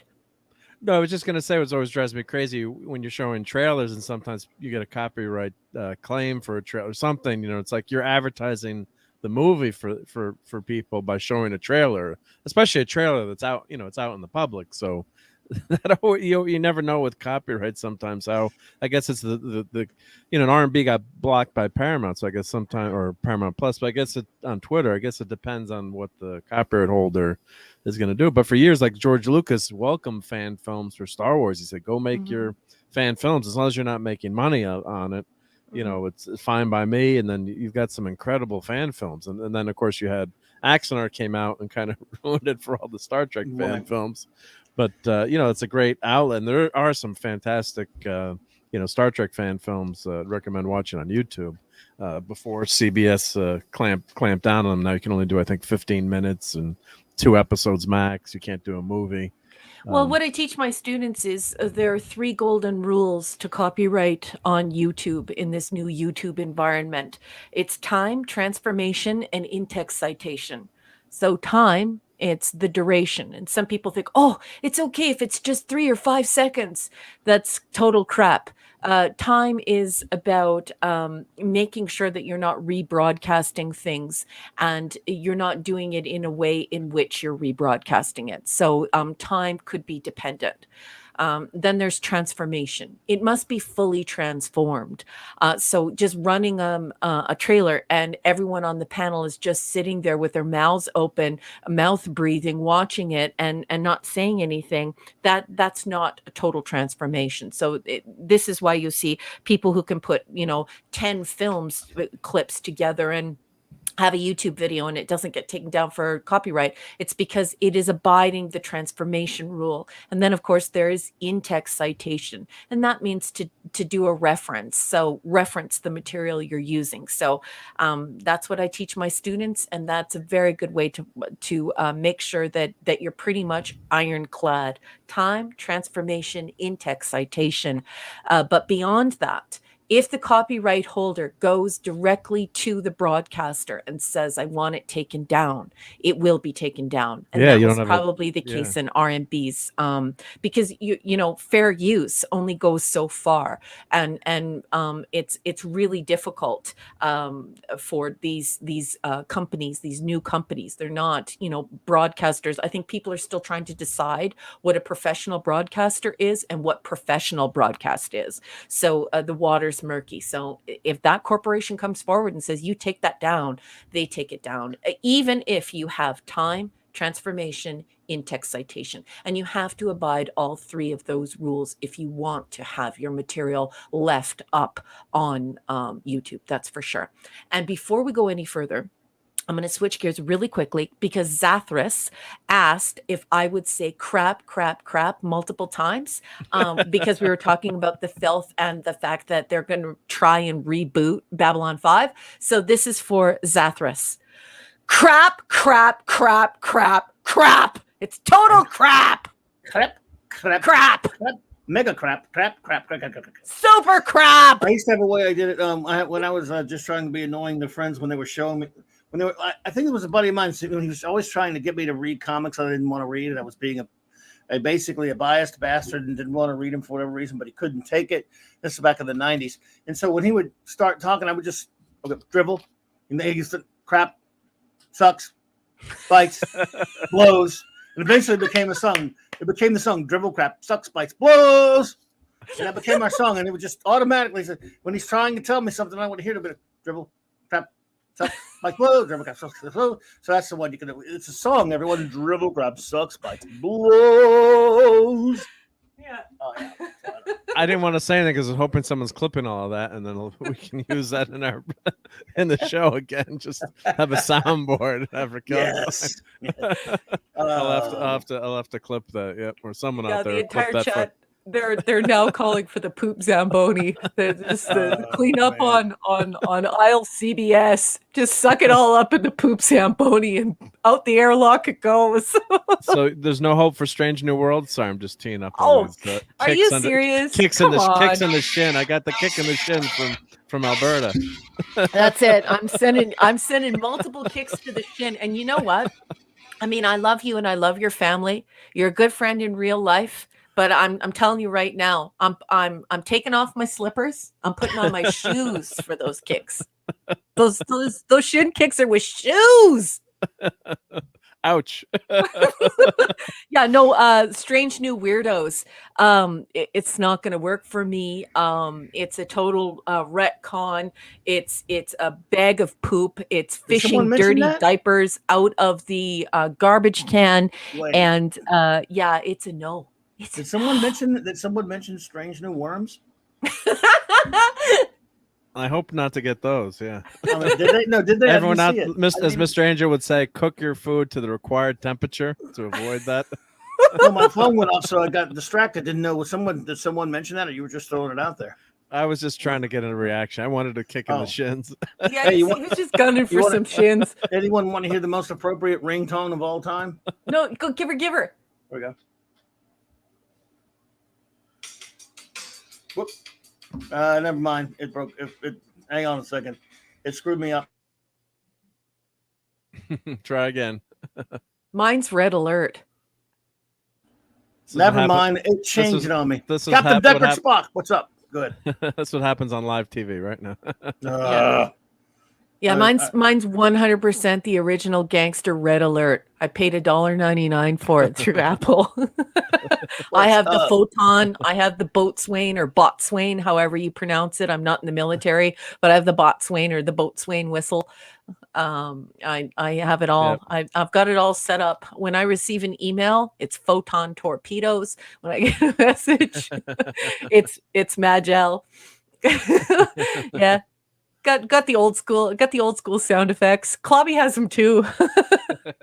I mean, the old days, I used to spend hours and hours doing the Star Trek screensavers. They had that series from Berkeley with the flying toasters. They had all the Star Trek screensavers, and you'd change all your computer effects to Star Trek effects. And Mac also had some great, themes you could just download and all the effects and themes and everything, with all the red alert, and it was so much fun. Now just I don't do that anymore. It'd be nice if everyone knows in the chat, throw it in. Like they have like a Windows theme with all the sound effects and everying all together. That'd be fun to do. They have an LCARS. I think it's a package you buy, and last time I checked, I think it's $25. And then it transforms everything. Yeah, but I don't think I don't think that anyone has an original gangster one. Like if you're looking for TOS, you won't find it, but I know that somebody designed an LCARS. Zathras is asking for me to write a biography of Broccoli. I don't know. You know, Broccoli's special. He's very special.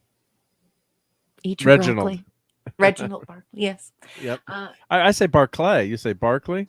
Barkley? How are you saying his name? Barkley, no, no, on the show they call him Broccoli. Well, that was their insult name for him. Yeah, that's their insult they name. say Barkley is on the show. Barkley, but Broccoli comes from. I love his character. Yeah, I love Barkley. Murdoch on the A-Team. Incredible performance. Yep. Yeah. Dwight awesome. Schultz is a brilliant actor. He's great. Yeah, I loved when they introduced this character. Yep. It is pronounced Boatswain. Boatswain? Boatswain. Okay, thank you. Boswin. I gotta ask my buddy who's in the Coast Guard. Yeah, and now Snortapoopus is saying it's Bosun. I don't know what language that comes from. Can somebody tell me the origin of that? I don't even know. I actually only know from downloading it. I was like, that's what you call it? Yeah. And that's the yeah, Bosun. Yeah, everyone's saying it differently. Oh, of course, Hungry Boy, you're a New Zealander. Yeah. Well, you're a Kiwi, so of course you're gonna say it funny. No, I'm kidding. I'm totally kidding. Yeah, it's crazy. I'm just reading all the chats. Sorry. Well, it's just it's just tough. Yeah, the pronunciations are tough. Yeah, like Corpsman versus Corpsman is a famous one. It's a Corpsman. Yeah, but I think that's just the accent, and some people detect it, right? Like when I say I'm going back to my quarters, I'm going back to my quarters. You guys in the States, I noticed that you guys say quarters, like quarters, like quarters. The funny thing is, like I've been talking to people from, I'm in the New York area, and then they're saying, Southern people have, they call it the drawl, or they kind of, make fun of the accent, which I hate because I love all accents. And they're like, well, we're from New York. We don't have an accent. It's like, it's like, you gotta listen to yourself. Everyone has an accent. Everyone has an accent, even me. Clobby has an accent that you can only detect at some times, but I mean, he barely has an accent. He could pass for Canadian, except for when he says some stuff from where he's from. Then you can hear his accent. Mark, you totally have an accent, and I now admit, now that I've been hanging around with Americans for almost 2 years, I have an accent. I apologize. I have a total Canadian accent. Yes. It's ridiculous. One of the times my dad got the most mad was when we went back to Switzerland, and his friends were telling me he had an American accent. He's like, I don't know if his favorite word was bullshit. He'd swear. He's like, that's bullshit. He was so mad. It's like, it's like, I don't have an American accent. It was like insulting to him that he ended up with an American. But I'm sure he did. I mean, as you spend so many years, you just, your voice changes too. And then some people said too, it was like a time machine because he had came here in, late 50s. And then if you don't live in a country, you're kind of back, in the past in terms, because accents and speech patterns change over time too. Mm-hmm. So it's a fun thing. So Hoshi would have been able to figure all that stuff out for us. Phantom Outsider. I'm not one of those people who says A, but they say that it's the custom in Canada due to our politeness. So in Canada, like we talk to strangers. It's considered base politeness, even if you're an introvert, to talk to strangers in public, like when you're standing in line and so on and so forth. And there is much speculation around the fact that we started adding A because it turns every proposition, everything you say into a question. And so it appears as though you are being very agreeable. You're checking to see if the person agrees with you or not. So it's not something I do, but I know very many Canadians who do use A quite a bit. And I love that they're so polite. Hey, did you watch that show, eh? Not a thing I do, but definitely that is definitely a Canadian thing. And so is Putin, for sure. Putin is definitely a Canadian thing. Well, Canadians are very, very friendly. All the Canadians I've met, so that's I agree with that. Agree with that stereotype. Yeah. And then wait, and you say like I love watching hockey, so you can always hear the broadcasters and the O's. The O's are different in Canada. Are But they? yeah, yeah. We just whenever you hear it, it's just a little bit different. Actually, I like it. It's cool, but you can always tell when it's a Canadian speaking. But Yes. I love my Bob and Doug, and I love metric beers. They're much more Yay! filling than American beers. Yeah. They'll get you a lot drunker too. I know Yeah. Steve Mitchum always says that I say about different. Yes. Yep. About. Yep. It's a different like French people would say develop. So it's so develop. I was watching a video the other day and somebody was doing a review of little dogs, and an American pronounced a papillon papillon. And I was like, what the F are you saying? What is papillon? The image comes God on the bless YouTube him. video, and I'm like, you mean papillon? What's wrong with you? It means butterfly in French. What's wrong with you? Slap, slap, slaps, kicks and shins. Yes, But they 10 tried, they Village tried. and Strange Brew. Yeah, Strange Brew is awesome. Yeah. If you haven't watched that, rent that or buy that movie. Yep. Yeah. Clobby, I think, is trying to get that sound for you What? all. Trying to Oh, find no, it. I was just having some technical issues here and I had to Oh, handle okay. something. All right. Sorry about that. Sorry. Go for it. No Oh, worries. that's No okay. worries. Yeah, I Ted was just Millich. missing Hey you. there. No. Sorry. No, I'm here. I'm always. Well, talking about Go ahead. accents, I was just Well- reading oh god, my Georgia. I'm forgetting the movie. Totally forgot. Just go on. Decepticon. Sorry. 77. Hello there.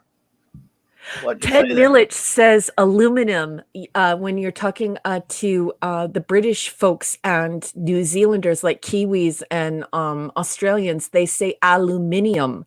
And did you know, Ted Millich, that the aluminium is actually correct because it comes from the periodic table rather than the aluminum. So the aluminum is an adaptation from aluminium. So both are correct. Weird, hey? I only know this because my husband's a machinist, and when he was taking his machining courses, he's always updating, and he's a programming engineer as well, so he's constantly learning. He had a teacher from, I think, was it New Zealand or Australia, and kept on saying aluminium, and we looked it up, and lo and behold, aluminium and aluminum are both correct. I like the way that sounds. And I had a stream brain, but before it was Mad Max Road Warrior. Oh, That's what I yeah. was trying to say. And I was just reading, they when they released it here, they dubbed it over because they didn't think Americans would like the accent or could understand the accent. So that movie was dubbed when they released it here. Yeah. So they'll do crazy things with, and that's part of the charm. I always thought was the Aussie accent there that George Miller, it's Australian production. So Yeah, I love the Aussies. The Aussies, we have a lot of sister cities with them. So Canadians are famous for going down and living in Oz, and then the Aussies come up here and they all want to live in Banff. So they love Banff and Jasper, and so we have little pockets of our little Aussies, and we have Kiwis here too, and they just love it here because, of course, the Rocky Mountains. They just, it's the same as, well, it's not the same, but it's familiar to the same type of I want to say topography of New Zealand. So yeah, very cool. Yeah, absolutely. What a crowd we got tonight. It's amazing. I'm just so glad you were all here hanging out with us. I just had no idea. I guess this is a good night for us, a good slot for us. Yeah, so you got 24 people watching. Yeah, you were worried short notice people wouldn't show up, but they're here. They're here for you. Yep. It was not for you guys. Ain't here for me, here for you guys. And but no, that's I didn't realize, I didn't know whether it would be a good slot or not, but I will, definitely. And it was short notice, everyone. But we will not anymore. It'll be this firm time slot for me on Thursday nights now. But we're still, the Global Geek Gang is gone, of course. Oliver Belmonte says the 1982 sci-fi film Tron, love it. Yeah. Was splendid. At least the 2010 Tron Legacy film was superb sequel. Down, I'm one of those. A lot of people do like it. Not a reboot, so I'll give it that. But I actually did not like. I was very let down by Tron Legacy personally, but I'm in the minority there, Oliver. I do recognize that, but I was very upset when I went. Well, I waited 28 years to see that thing. Yeah, and I didn't like it. Yeah, well, I thought I was the only one. Most people do, but I'll tell you this: they just waited too long. A second Tron film, 28 years later, it just. Yeah, that was a stretch, but I kind of liked it. I like some of the effects. I like some of the things they did with it, but just so dull and nothing happens in the thing, and it's.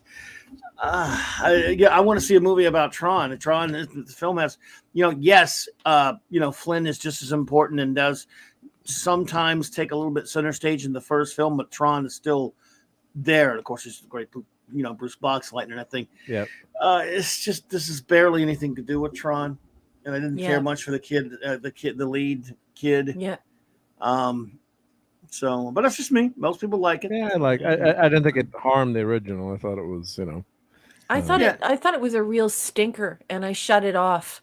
But and I'm very loyal to Bruce now. Ever since I started watching Babylon 5, I've become very, very fond of him because, of course, he reminds me of my Kirk. And when I say my Kirk, I mean the 735 Kirk. None of this other crap. The real Kirk. Yeah, the real Kirk, the 735 Kirk only. And there are no other Kirks. Kirk is in a suit. Anyway, Bruce manages to bring his captainship. He brings Sheridan to life in the same way. He's the kind of captain I want to believe in. I want him to be my captain. I love Sheridan, and I loved Bruce in the first Tron movie, and I think Tron 82 was special. I don't think there was anything special about the 2000s Tron. I thought it was just. Bruce had, I loved him in Tron. He was in How the West Was Won before that as a fairly young actor. And also he was in a show that only lasted a few episodes called Bring 'Em Back Alive. That was a fun show. That was early 80s. And it was based on a real life, jungle adventurer named Frank Buck. He played Frank Buck in the thing. And Cindy Morgan, who was his lady love in Tron, was in it with him. And it didn't last very long. It's probably not even out on DVD. I don't know if anyone even remembers it. But that was kind of a fun show. It was back when they were, Raiders was huge. Raiders of the Lost Ark, the masterpiece. And the inevitable ripoff types like Tales of the Gold Monkey and that. And there were movie ripoffs. There were TV ripoffs, and that was one of them. And Bring 'Em Back Alive didn't do all that well, but, it was fun. It was Bruce. I didn't even care much for the Scarecrow and Mrs. King that much, but he was cool on it. I would watch it every once in a while just because it was Bruce. And I remember when he got the job for is Sheridan. I was, by the end of season 1 of Babylon 5, I'd slowly been won over to Sinclair, and I really liked him, and I think he was different. Mm-hmm. And even though I was a Boxleitner fan, I was concerned. I'm like, huh? Why do we have a new captain? Because when you watch that first episode with Bruce, there's not a lot of fanfare about it. I mean, there's not a lot of. They don't make a big deal. You going into it going, hey, wait a minute, what happened to Michael O'Hare? We didn't know at the time, and it was a shock. But yeah, by the time the episode's done, I'm like, oh, this guy's pretty cool. And of course, he's Bruce. So, and then he became. I had to cry when I found out what happened to him. I was like, because I was horrified. I was like, I thought that he was going to be like some sort of hoity-toity jerk off, and he didn't want anything to do with the show. And then when I went and read what happened to him, I was just devastated for him. It's just so sad. And what an awful thing to happen to a man, and ruined his entire life. And Zathras, yes, I know that you've been waiting a very long time for me to B5 it. And I am free. I'm clear and free for season 4. I just began season 5, and I am watching in the order. So I did do the special film before I did the B5. or before I did season 5. So I'm just season 5, episode 3. I think I'm on now, but it might be 2. I don't know. I power watch it. I just absolutely love it. So whenever I have time, Oh yeah, you got to binge it. yeah, It's a binger. I dig in. And I just also want to say, Mr. Angel says, sorry for the typos. It's 4:00 in the morning here and I'm tired. Oh, Mr. Angel, I just want you to know something.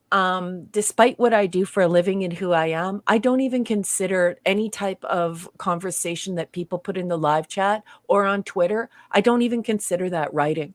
That you are probably typing on a tiny metal box. You have to go through 3 or 4 different types of algorithms. It is very difficult with autocorrect and autocomplete. And how many characters is it that they get, Clubby? 200 on here? 200, yeah. Like, yeah. sweetheart, right. I already know that you are an intelligent person, Mr. Angel. I enjoy your company immensely, and I don't judge anyone, not for what they put on Twitter, and definitely for not what they put in the live chat. Trying to live type into a chat is not easy. No judgment around here, and just love you and so happy that you're here participating. There are no grammar police in the chat. No, not in the chat anyway. As Claude says here, for those who are not familiar with Robert E. Howard, of course, the great creator of Conan, and he has his house in Cross Plains, Texas, is now the house that he lived in, and of course that he perished outside of, that he killed himself outside of in 1933 or whatever it was. It's a museum, like I said, and he was just an extraordinary person, Robert E. Howard. Well, apparently, he was, Claude got to visit there many years ago as people do tours there and stuff. And there was a picture of Bruce Boxleitner there. Apparently he visited the Howard. I guess he's a Conan fan. We're not sure whether they just got him there. He was out in the area and someone took a picture of him. Not sure what it was exactly, but maybe he's a Howard fan. There are a lot of Howard fans out there. So, yeah. Conan rocks. Yeah. Yep. And talk about some great movies too. I mean, the first movies. So the short thing, so good. And the comic book adaptation was good too. I got that. So speaking of Conan in Vegas says, no grammar police? I can't believe you're kicking me out. We would never kick you out, Steve Mitchum. We just like you because of Maddie. No kidding. We love you.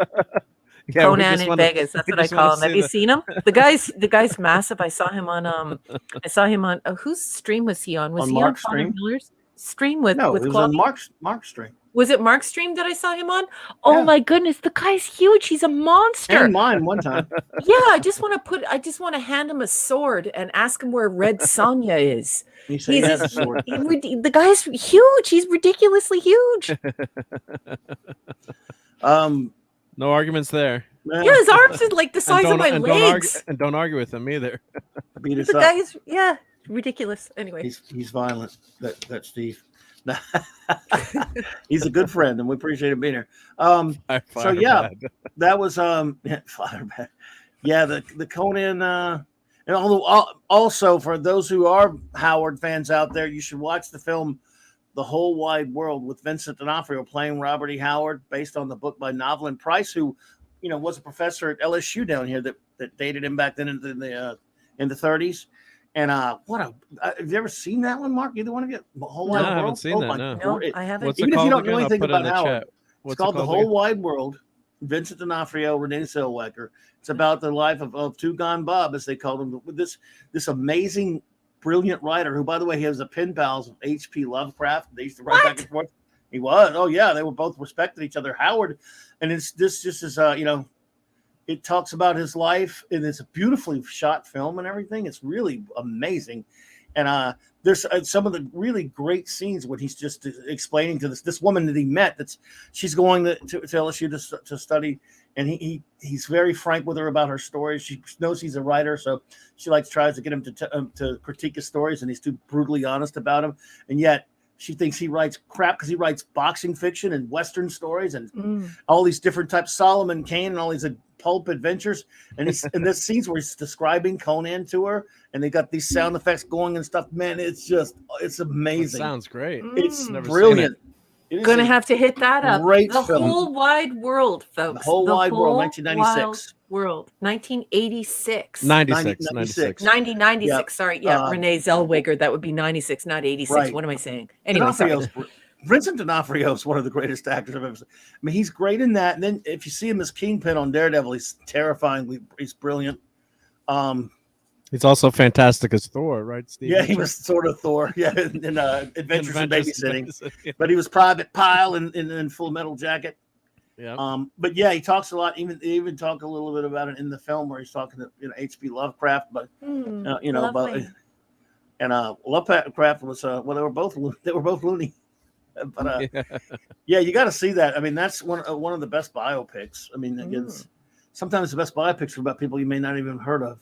Yeah. Tragic life, but an amazing life too. Yeah. Yeah.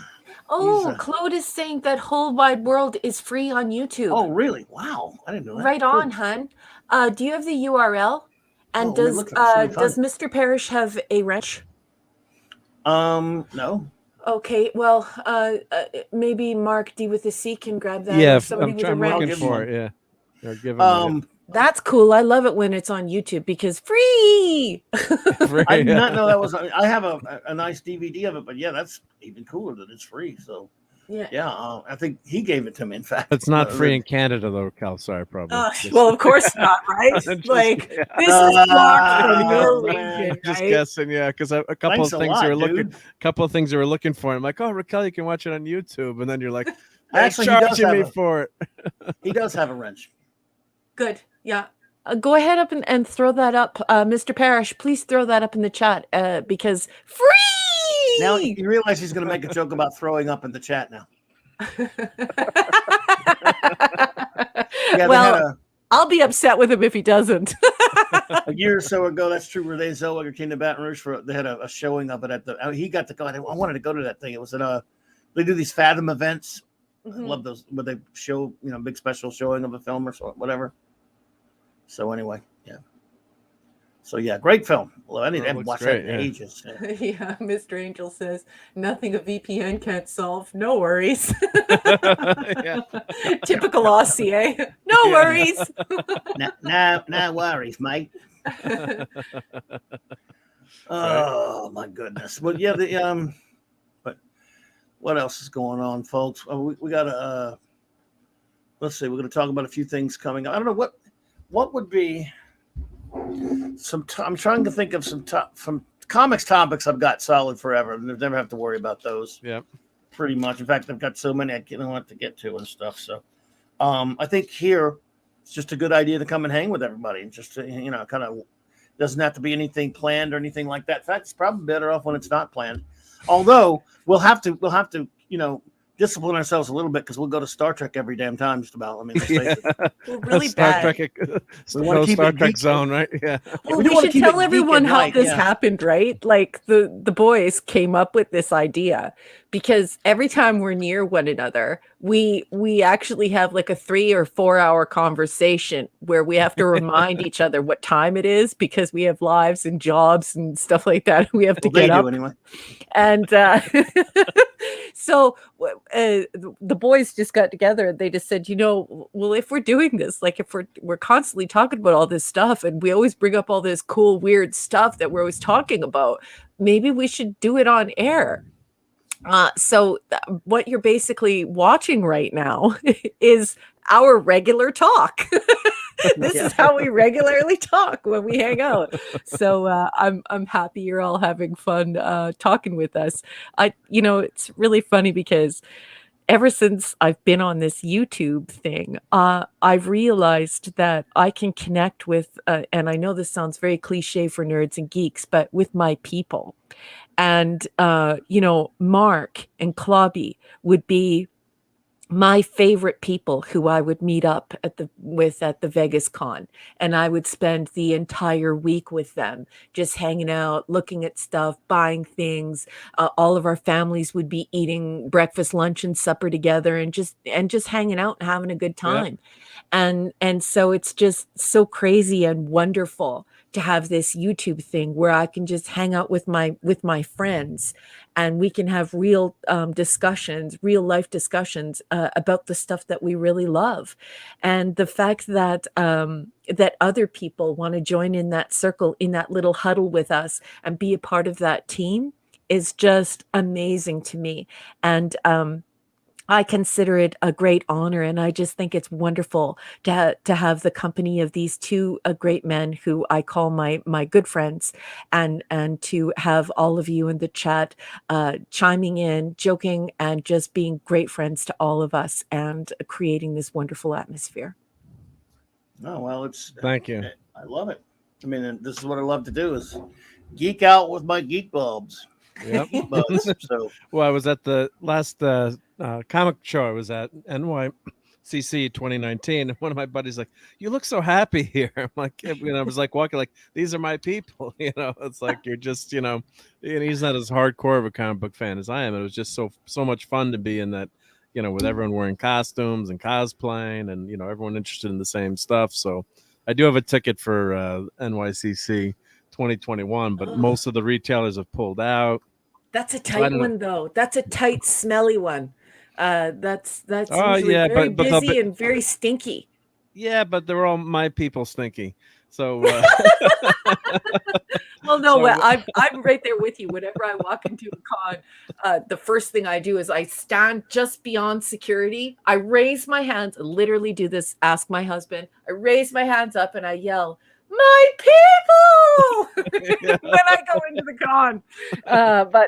Yeah, so I hear you, but I've never done the New York one. But the reason why, all right, come to New York. Oh, you can't come to New York probably, but yeah, it's. I mean, I'm probably still going to go, but most of the major companies have pulled out. But maybe it'll make it a cooler con like the older ones, where it was just stacks of cardboard boxes and a few TV and movie stars, but it wasn't a Hollywood production. It was, there was no MCU as much as I love the MCU, but it was a different beast, different animal. It was just the hardcore collectors and the cosplayers, and now it's like corporations, and I'm not gonna like talk down to anybody or anything, so don't get me wrong when I say this, but yeah, that commercialization and that corporatization of the cons has happened, and it's not like, some people like it, and if you like it, I'm not gonna say anything bad to you or whatever, but it is very different, because it used to be way more intimate, number one, and number two, like when people cosplayed. They didn't go to Party City and pick up a $12 costume and show up and like, hey, and they're just a casual fan, and they've seen some movies. We do have our own culture at conventions, and there is actual geek speak, and there is actual nerd speak, and we are a community, and we do have social norms and traditions and things that we love and things we care about, and we are fanatic. We live in a world of hyperbole. We live in a culture of hyperbole. Everything's, no woman is simply handsome. No woman is simply pretty. Now she's gorgeous. And so, we live in a world of hyperbole, but we are fans. We're fanatics, and that's the root of the word fanatic. And so I totally read you on that. I miss the old cons of being able to walk through the door, and it's not shoulder to shoulder with people who just want to consume products. It's our culture. You're walking into a room filled with your friends. You could even walk directly up to a stranger and just say, "Hey, where did you get that?" Or "Did you see that?" Or one thing that I really love doing at a con is when the anime people show up. The anime people are amazing to the old school Trekkies, especially if you dress TOS. I love showing up to a con and there are photographers there, and without saying anything to each other, without even knowing one another, the anime people and the TOS people will stop in front of the cameras and do an action shot as though like we're going to go to war, we're going to beat each other up, we'll draw weapons on each other. Yep. And stand goofy, act like like we're going to go into combat and stuff. And that's a very, very special thing. And it happens with people who know one another and strangers when you're in the real geek and the real nerd community. And so I do feel like something has been lost in the commercialization and the corporatization of geekdom and nerddom, and it makes me sad. Yeah, because part of it, I would say too, I was really excited at how popular things were getting. Like, wow, there's other people reading comic books and love these properties, and so there's a few good things about we got those fantastic Marvel MCU movies, and and it's much easier to buy stuff, quote unquote stuff, or junk, as Mrs. D would call them. But you get those collectibles. Growing up, Clobbering Times would tell you like that you had Mego figures, you maybe had some DC figures, but it was slim pickings if you were wanted action figures or statues, or there was definitely no Hot Toys or high-end collectibles like that, or you had to build models, which was a lot of fun to do. People, but we're talking about some of those Universal model kits. The Aurora made those, or that's how you would get your Batman statue. You had to make a model and paint it, and usually when you did it, it looked like crap, but you still loved it. But yeah, it's just overdone now. It's like it's almost Hollywood, but that's where the money is. Unfortunately, the comics aren't selling anymore. So I don't know, probably don't want to open up that can of worms. But the reality is the money is in it's in movies and now to a certain extent anime. Video games, anime and video games. So and manga, yeah, and manga, right? Yeah. So I mean, look. But if we could just rewind for a second there, Mark, I do have to clear Mrs. D's reputation here by saying you are ridiculous. In a former life, I was an entrepreneur and a restaurateur, and I have to say, if you lived closer to me, 100%, I would rent out a space. I would clear out your attic, and I mean at your house and at your business. Yep. And I would actually probably open a walkthrough museum and just charge money just for people to see your collections. Your collections are ridiculous. So like if you're a quasi normal person in the chat and you don't know anything about Mark D with a C, Mark D with a C has such a beautiful collection of just wonderful, marvelous things, and he has such a great love for it. It's not even like a commercial collection. It's a collection of love, museum quality collection. And so, like whenever he turns on his camera and he starts showing me stuff, I instantly start yelling at him for dust, yelling at him for where it is in the house, because there's a preferential place I would like to put it in because it's cherry.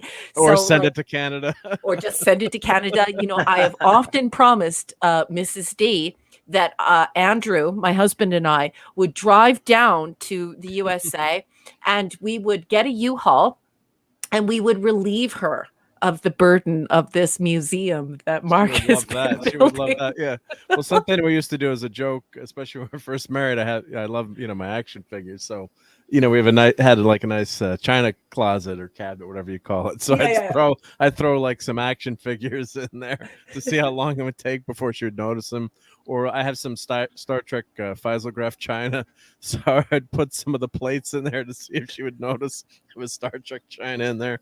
But she lets me still stay here, thankfully. So she still lets me stay here. Well, that's Mrs. D, if you hear this on the rebroadcast, in the off chance, or if you're out and about in the house, I'm here. I know what the collection's like. I know because I covered that collection. I want that collection.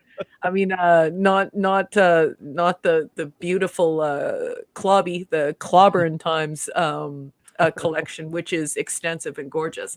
But I covet my neighbor's collection of Trek stuff. Star She's Trek. got Gotta go, Trek you stuff, gotta yeah. go to confession now. I'm definitely going to hell. There aren't enough Hail Marys. And Snorta Poopus says, would one U-Haul do? Hell no. I need an 18-wheeler. Let's do this. And I'm going to need a team of a white glove team to just move in and make room for Mark. Let's make room for Mark. I hope she doesn't hear this.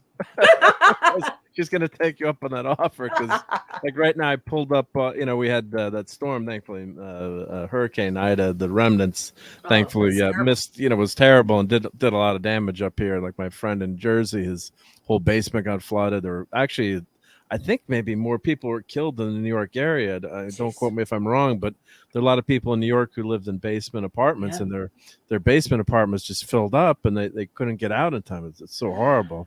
But we did start to get a little bit of water in the basement. It was nothing. It stopped, thankfully. But then I pulled up a lot of stuff. So, like, I was pulling up all my posters. I said, well, I got to get all my posters out and figure what I have. And some of them I haven't opened since college days. So I had the Cage poster, and you were not too happy when I was showing you the I'm not happy with you. The Cage, the VHS, when you could buy the VHS back in the, was it 89 or 90 or something but like Clubby that. saved your hide because Clubby said it came folded. But I was outraged at first because obviously, like, folks at home, I'm Canadian. So, like, the stuff that you guys have in the USA, like, it was like Star Trek was a phenomenon. There's paraphernalia in the US that is not seen outside of the USA, and certainly not in the area of Canada in which I currently reside. And so, I was outraged. There was more than shin kicking going to happen there, but it's just absolutely gorgeous. But then Clobby came in and he let his first officer know that she could stand down. I had phasers set to kill. I put them to stun, and he said it was folded right off the bat. And I said, "Aye, Captain, I will stand down," and I lowered my phaser. Well, to explain to the youngins, and thankfully Clobby saved me from that agonizing phaser blast, but there was something called video stores where you had to go rent movies to watch over the weekend or during the week, and you'd go in and what was really cool was, they had promo posters or everything, when anything new came out, so they were promoting, Star Trek on VHS tape. And they had the posters in the video store, and I kept asking the guy, "Can I have that poster?" And of course they wanted to keep it up when the stuff came out because they're using it to promote it. So keep bugging the guy, and they would most of the time they would just fold it up, or sometimes they would actually ask, like, "Could you please roll that for me?" Or would you just give the guy $5? Usually, there's a young kid working there. You're a young kid in high school. Yeah, here's $5. Give me the poster. He's like, "All right, you just take it down. My boss won't know what happened to it." And of course there were no TV. There were no cameras back then, or no one would know. So but that's how you get those posters. Yeah, and it's important for people to realize that's the way it was. I mean, Blockbuster is like. It's like the answer to the mom and pop grocery stores. Do you know what I mean? Like the old video stores, they were very mom and pop. And up here in Canada, it was rare to find a poster unless it was like a Blockbuster, and it was usually on the door because there were these little hole in the wall places that were nothing more than like a hallway. And so they had this like bodega like quality to them where there might be a dirty stinky old cat and like an old cash register, and then in the back there was all like the dirty movies. And it just walled off with a knee wall with drywall or whatever. And so, not much of that to be seen. The big shiny Blockbuster video stores with all their gorgeous posters displayed wonderfully. That was like that's an American thing, and definitely came after our Gen X experience. I just want to shift gears for 1 second here. I beg your pardon. I just wanted to say a good night to Punk Waddle. Punk Waddle is fading, and I just wanted to say thank you so much for coming and for supporting the show, and have a great sleep, and we'll see you soon. Take care, Punk Waddle. Have a great one. Good night, Punk Waddle. Thanks for watching. Yeah, absolutely. Thanks for hanging out. Thank you all for being here tonight. Really appreciate it. Well, I guess we'll start wrapping it up. I guess unless you guys have anything else you want to bring up. We could really go on. Let's not. Oh, we could, yeah, but I mean, everyone was nice enough to show up on our first one here, and No, it's Yeah. great. don't want to keep them too late. Yeah, you betcha. I Yeah. totally agree. I had a wonderful time. No, it was great. It was great hanging with you guys. This is just like you were saying, our normal conversation. Just everyone else gets to listen in and have fun with us, right? So Yeah, absolutely. Well, Mark, D with a C, you've been making a few videos, as have I. Give everyone a little bit rundown on one of the video, and of course, tell us what's going on with your channel there, bro. great, appreciate that. Yep, thank you for having me on. So yeah, look forward to being back every week with you guys. Yeah, so I've as Raquel was talking about, I've got a few things in the attic and collection. So I started a couple of new short series. So the first one is toys in the attic. So I'm going to be showing off some of the things that should be going in the museum. So I did my first one the other day, which was Star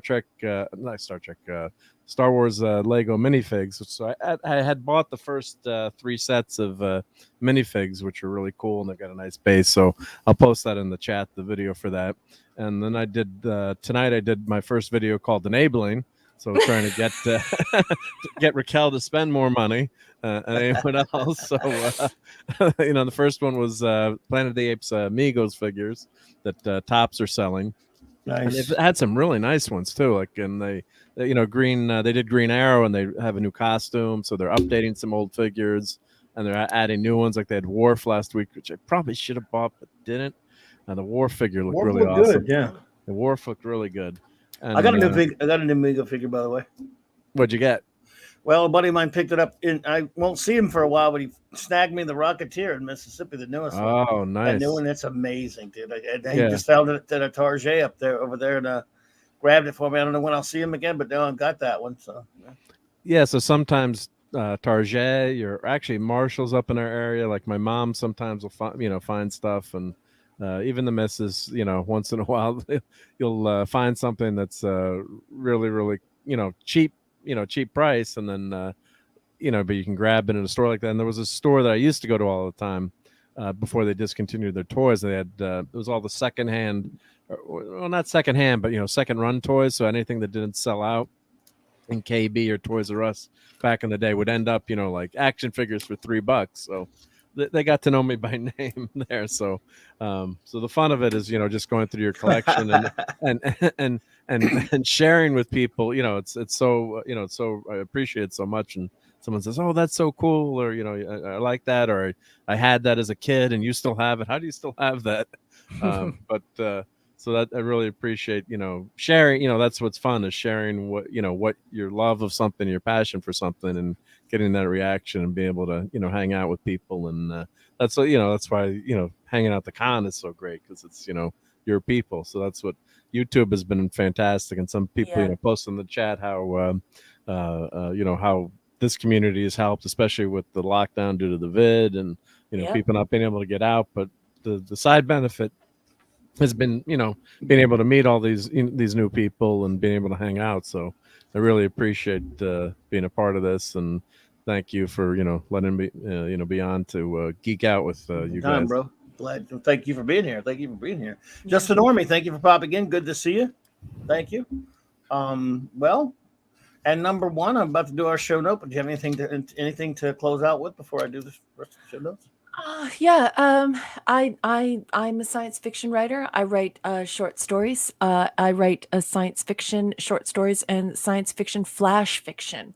And you can find it under R.M. Briggs at Amazon. You can find it at Goodreads, and you can also find it on your Kindle device. And they sell for under $1 a story. And I would really appreciate your support, because I am working on doing a physical short story collection. And I'd like to do a hardcover of that.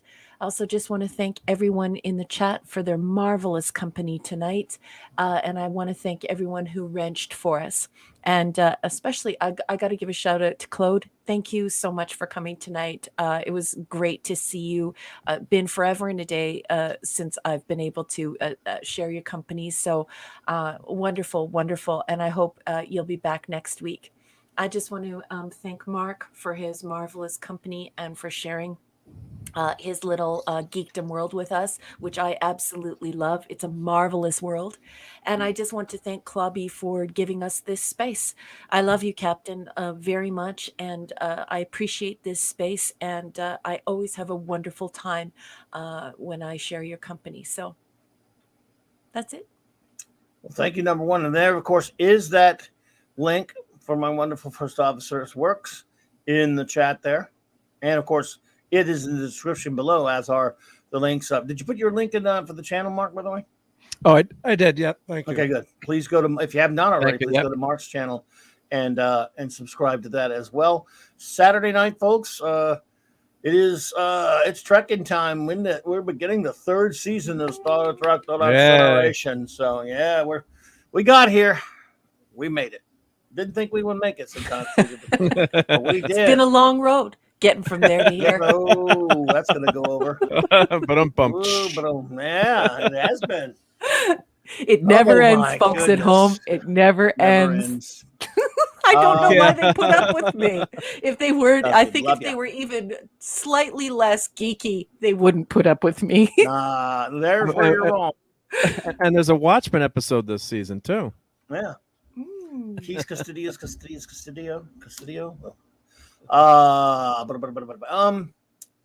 Yeah, I know I butchered it, but I never could pronounce it right.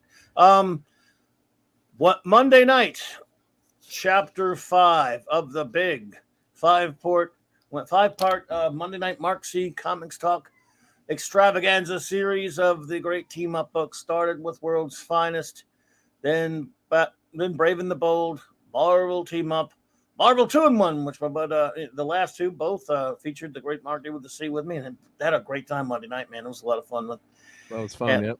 The great J-Man still joined me at a special early time Monday, 6 p.m. Central Standard Time, to talk the fifth book, DC Comics Presents. Usually, again, that won't be a forever thing, but it's just a special early time for that. What happened? Nothing. I just love this chat so much. I'm actually crying so hard that laughing that I had to mute my stream. Mr. Parrish actually put this in the chat as his farewell to everyone, and everyone wonders why I love this man so much. May we all drown in lakes of pudding. Yeah, you don't know him. If you do him, you hate him, like everyone else does. This is so funny. I could You eat even my get way to out. pick your own flavor, folks. You could never eat 50 puddings. Yes, I could.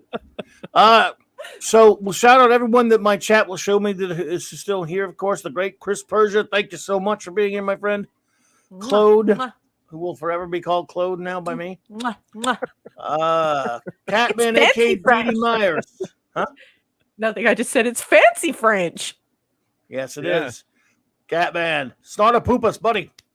Snorta Poopas! Cuber. There you go. She broke a rule and did it tonight Sorry. instead of Saturday. Mr. Angel. Agonizer. Thank you, Mr. Angel, for being here. Hungry Boy. night. Ted Millich. The great Steve Mitchum. Yo, bro. Thank you for being here, buddy. Matthew Pounder. Thank you. I think Eric K popped in at some point, didn't he? Earlier today? I think he did, yeah. Great Eric, but he was out on the road. So, John JPR PH1. John, thank you so much. Stuart Mitchell, thank you for being here. The great Phantom Outsider. See who else we got. Justin Orme, thank you for popping in. Ted Millich, did I already say Ted? I already said Ted. Just making sure, folks, because the chat doesn't go all the way back to Septishawn 77. Arwen was here. Arwen popped in for a second. Love you, Arwen. Jobber was here. As always, Jobber, good to see you, buddy. Punk Waddle, thank you, Punk Waddle. Yep. I had the Punk Waddle had to run. Dadman, 55. Dadman Clan. Always good to see you, Kal-El, 48. Good, Yep. Always a pleasure, my friend. Monkey Jeebus, Good night. Zathras. Yes. Good to see you. And I think Retro Dicky was here earlier. Yeah, the great Retro. And Love you, Chris. it's about as far back as I can go there. Hope I didn't miss anyone. Anyone else who was here? Just remember, I forget things all the time. So, Polyme's Minion. There you go. Hey, Polyme. Yes, and the pepperoni. Don't forget about the pepperoni. I hope you and the pupper are being safe out there. And I hope you're all having a wonderful night. Again, I don't have an intro. I know I'm not supposed to say outro. It's just a habit. It's extra. Extra? Is it extra? I like Is the right outro. term, Raquel? Well, it could be intro, extra, but outro, I believe, has a connotation of a musical score. But I could, Well, there's music in I would need to look that up. But I think that is the accumulative connotation. However, I could be wrong.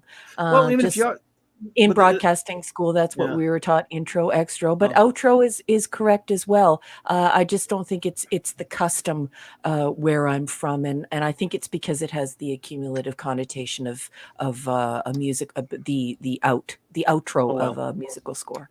Oh well. You can say it anyway, Clobby. Laura Carroll said, "Thank you for Sure, popping in." So I'll get yeah. you at the end there, but thank you. That's okay. I'm trying to remember who was. Well, someone else popped in earlier and said they could. Anyway, that's okay. So we'll just. Well, I didn't play an intro, so I guess we don't play an outro. I mean, extra. You could play your you could play your video, right? Yeah. Bring on the pudding. Bring on the pudding. Always all hail to the great Stone Loki for the outro. Then I'll play. Close Thank you.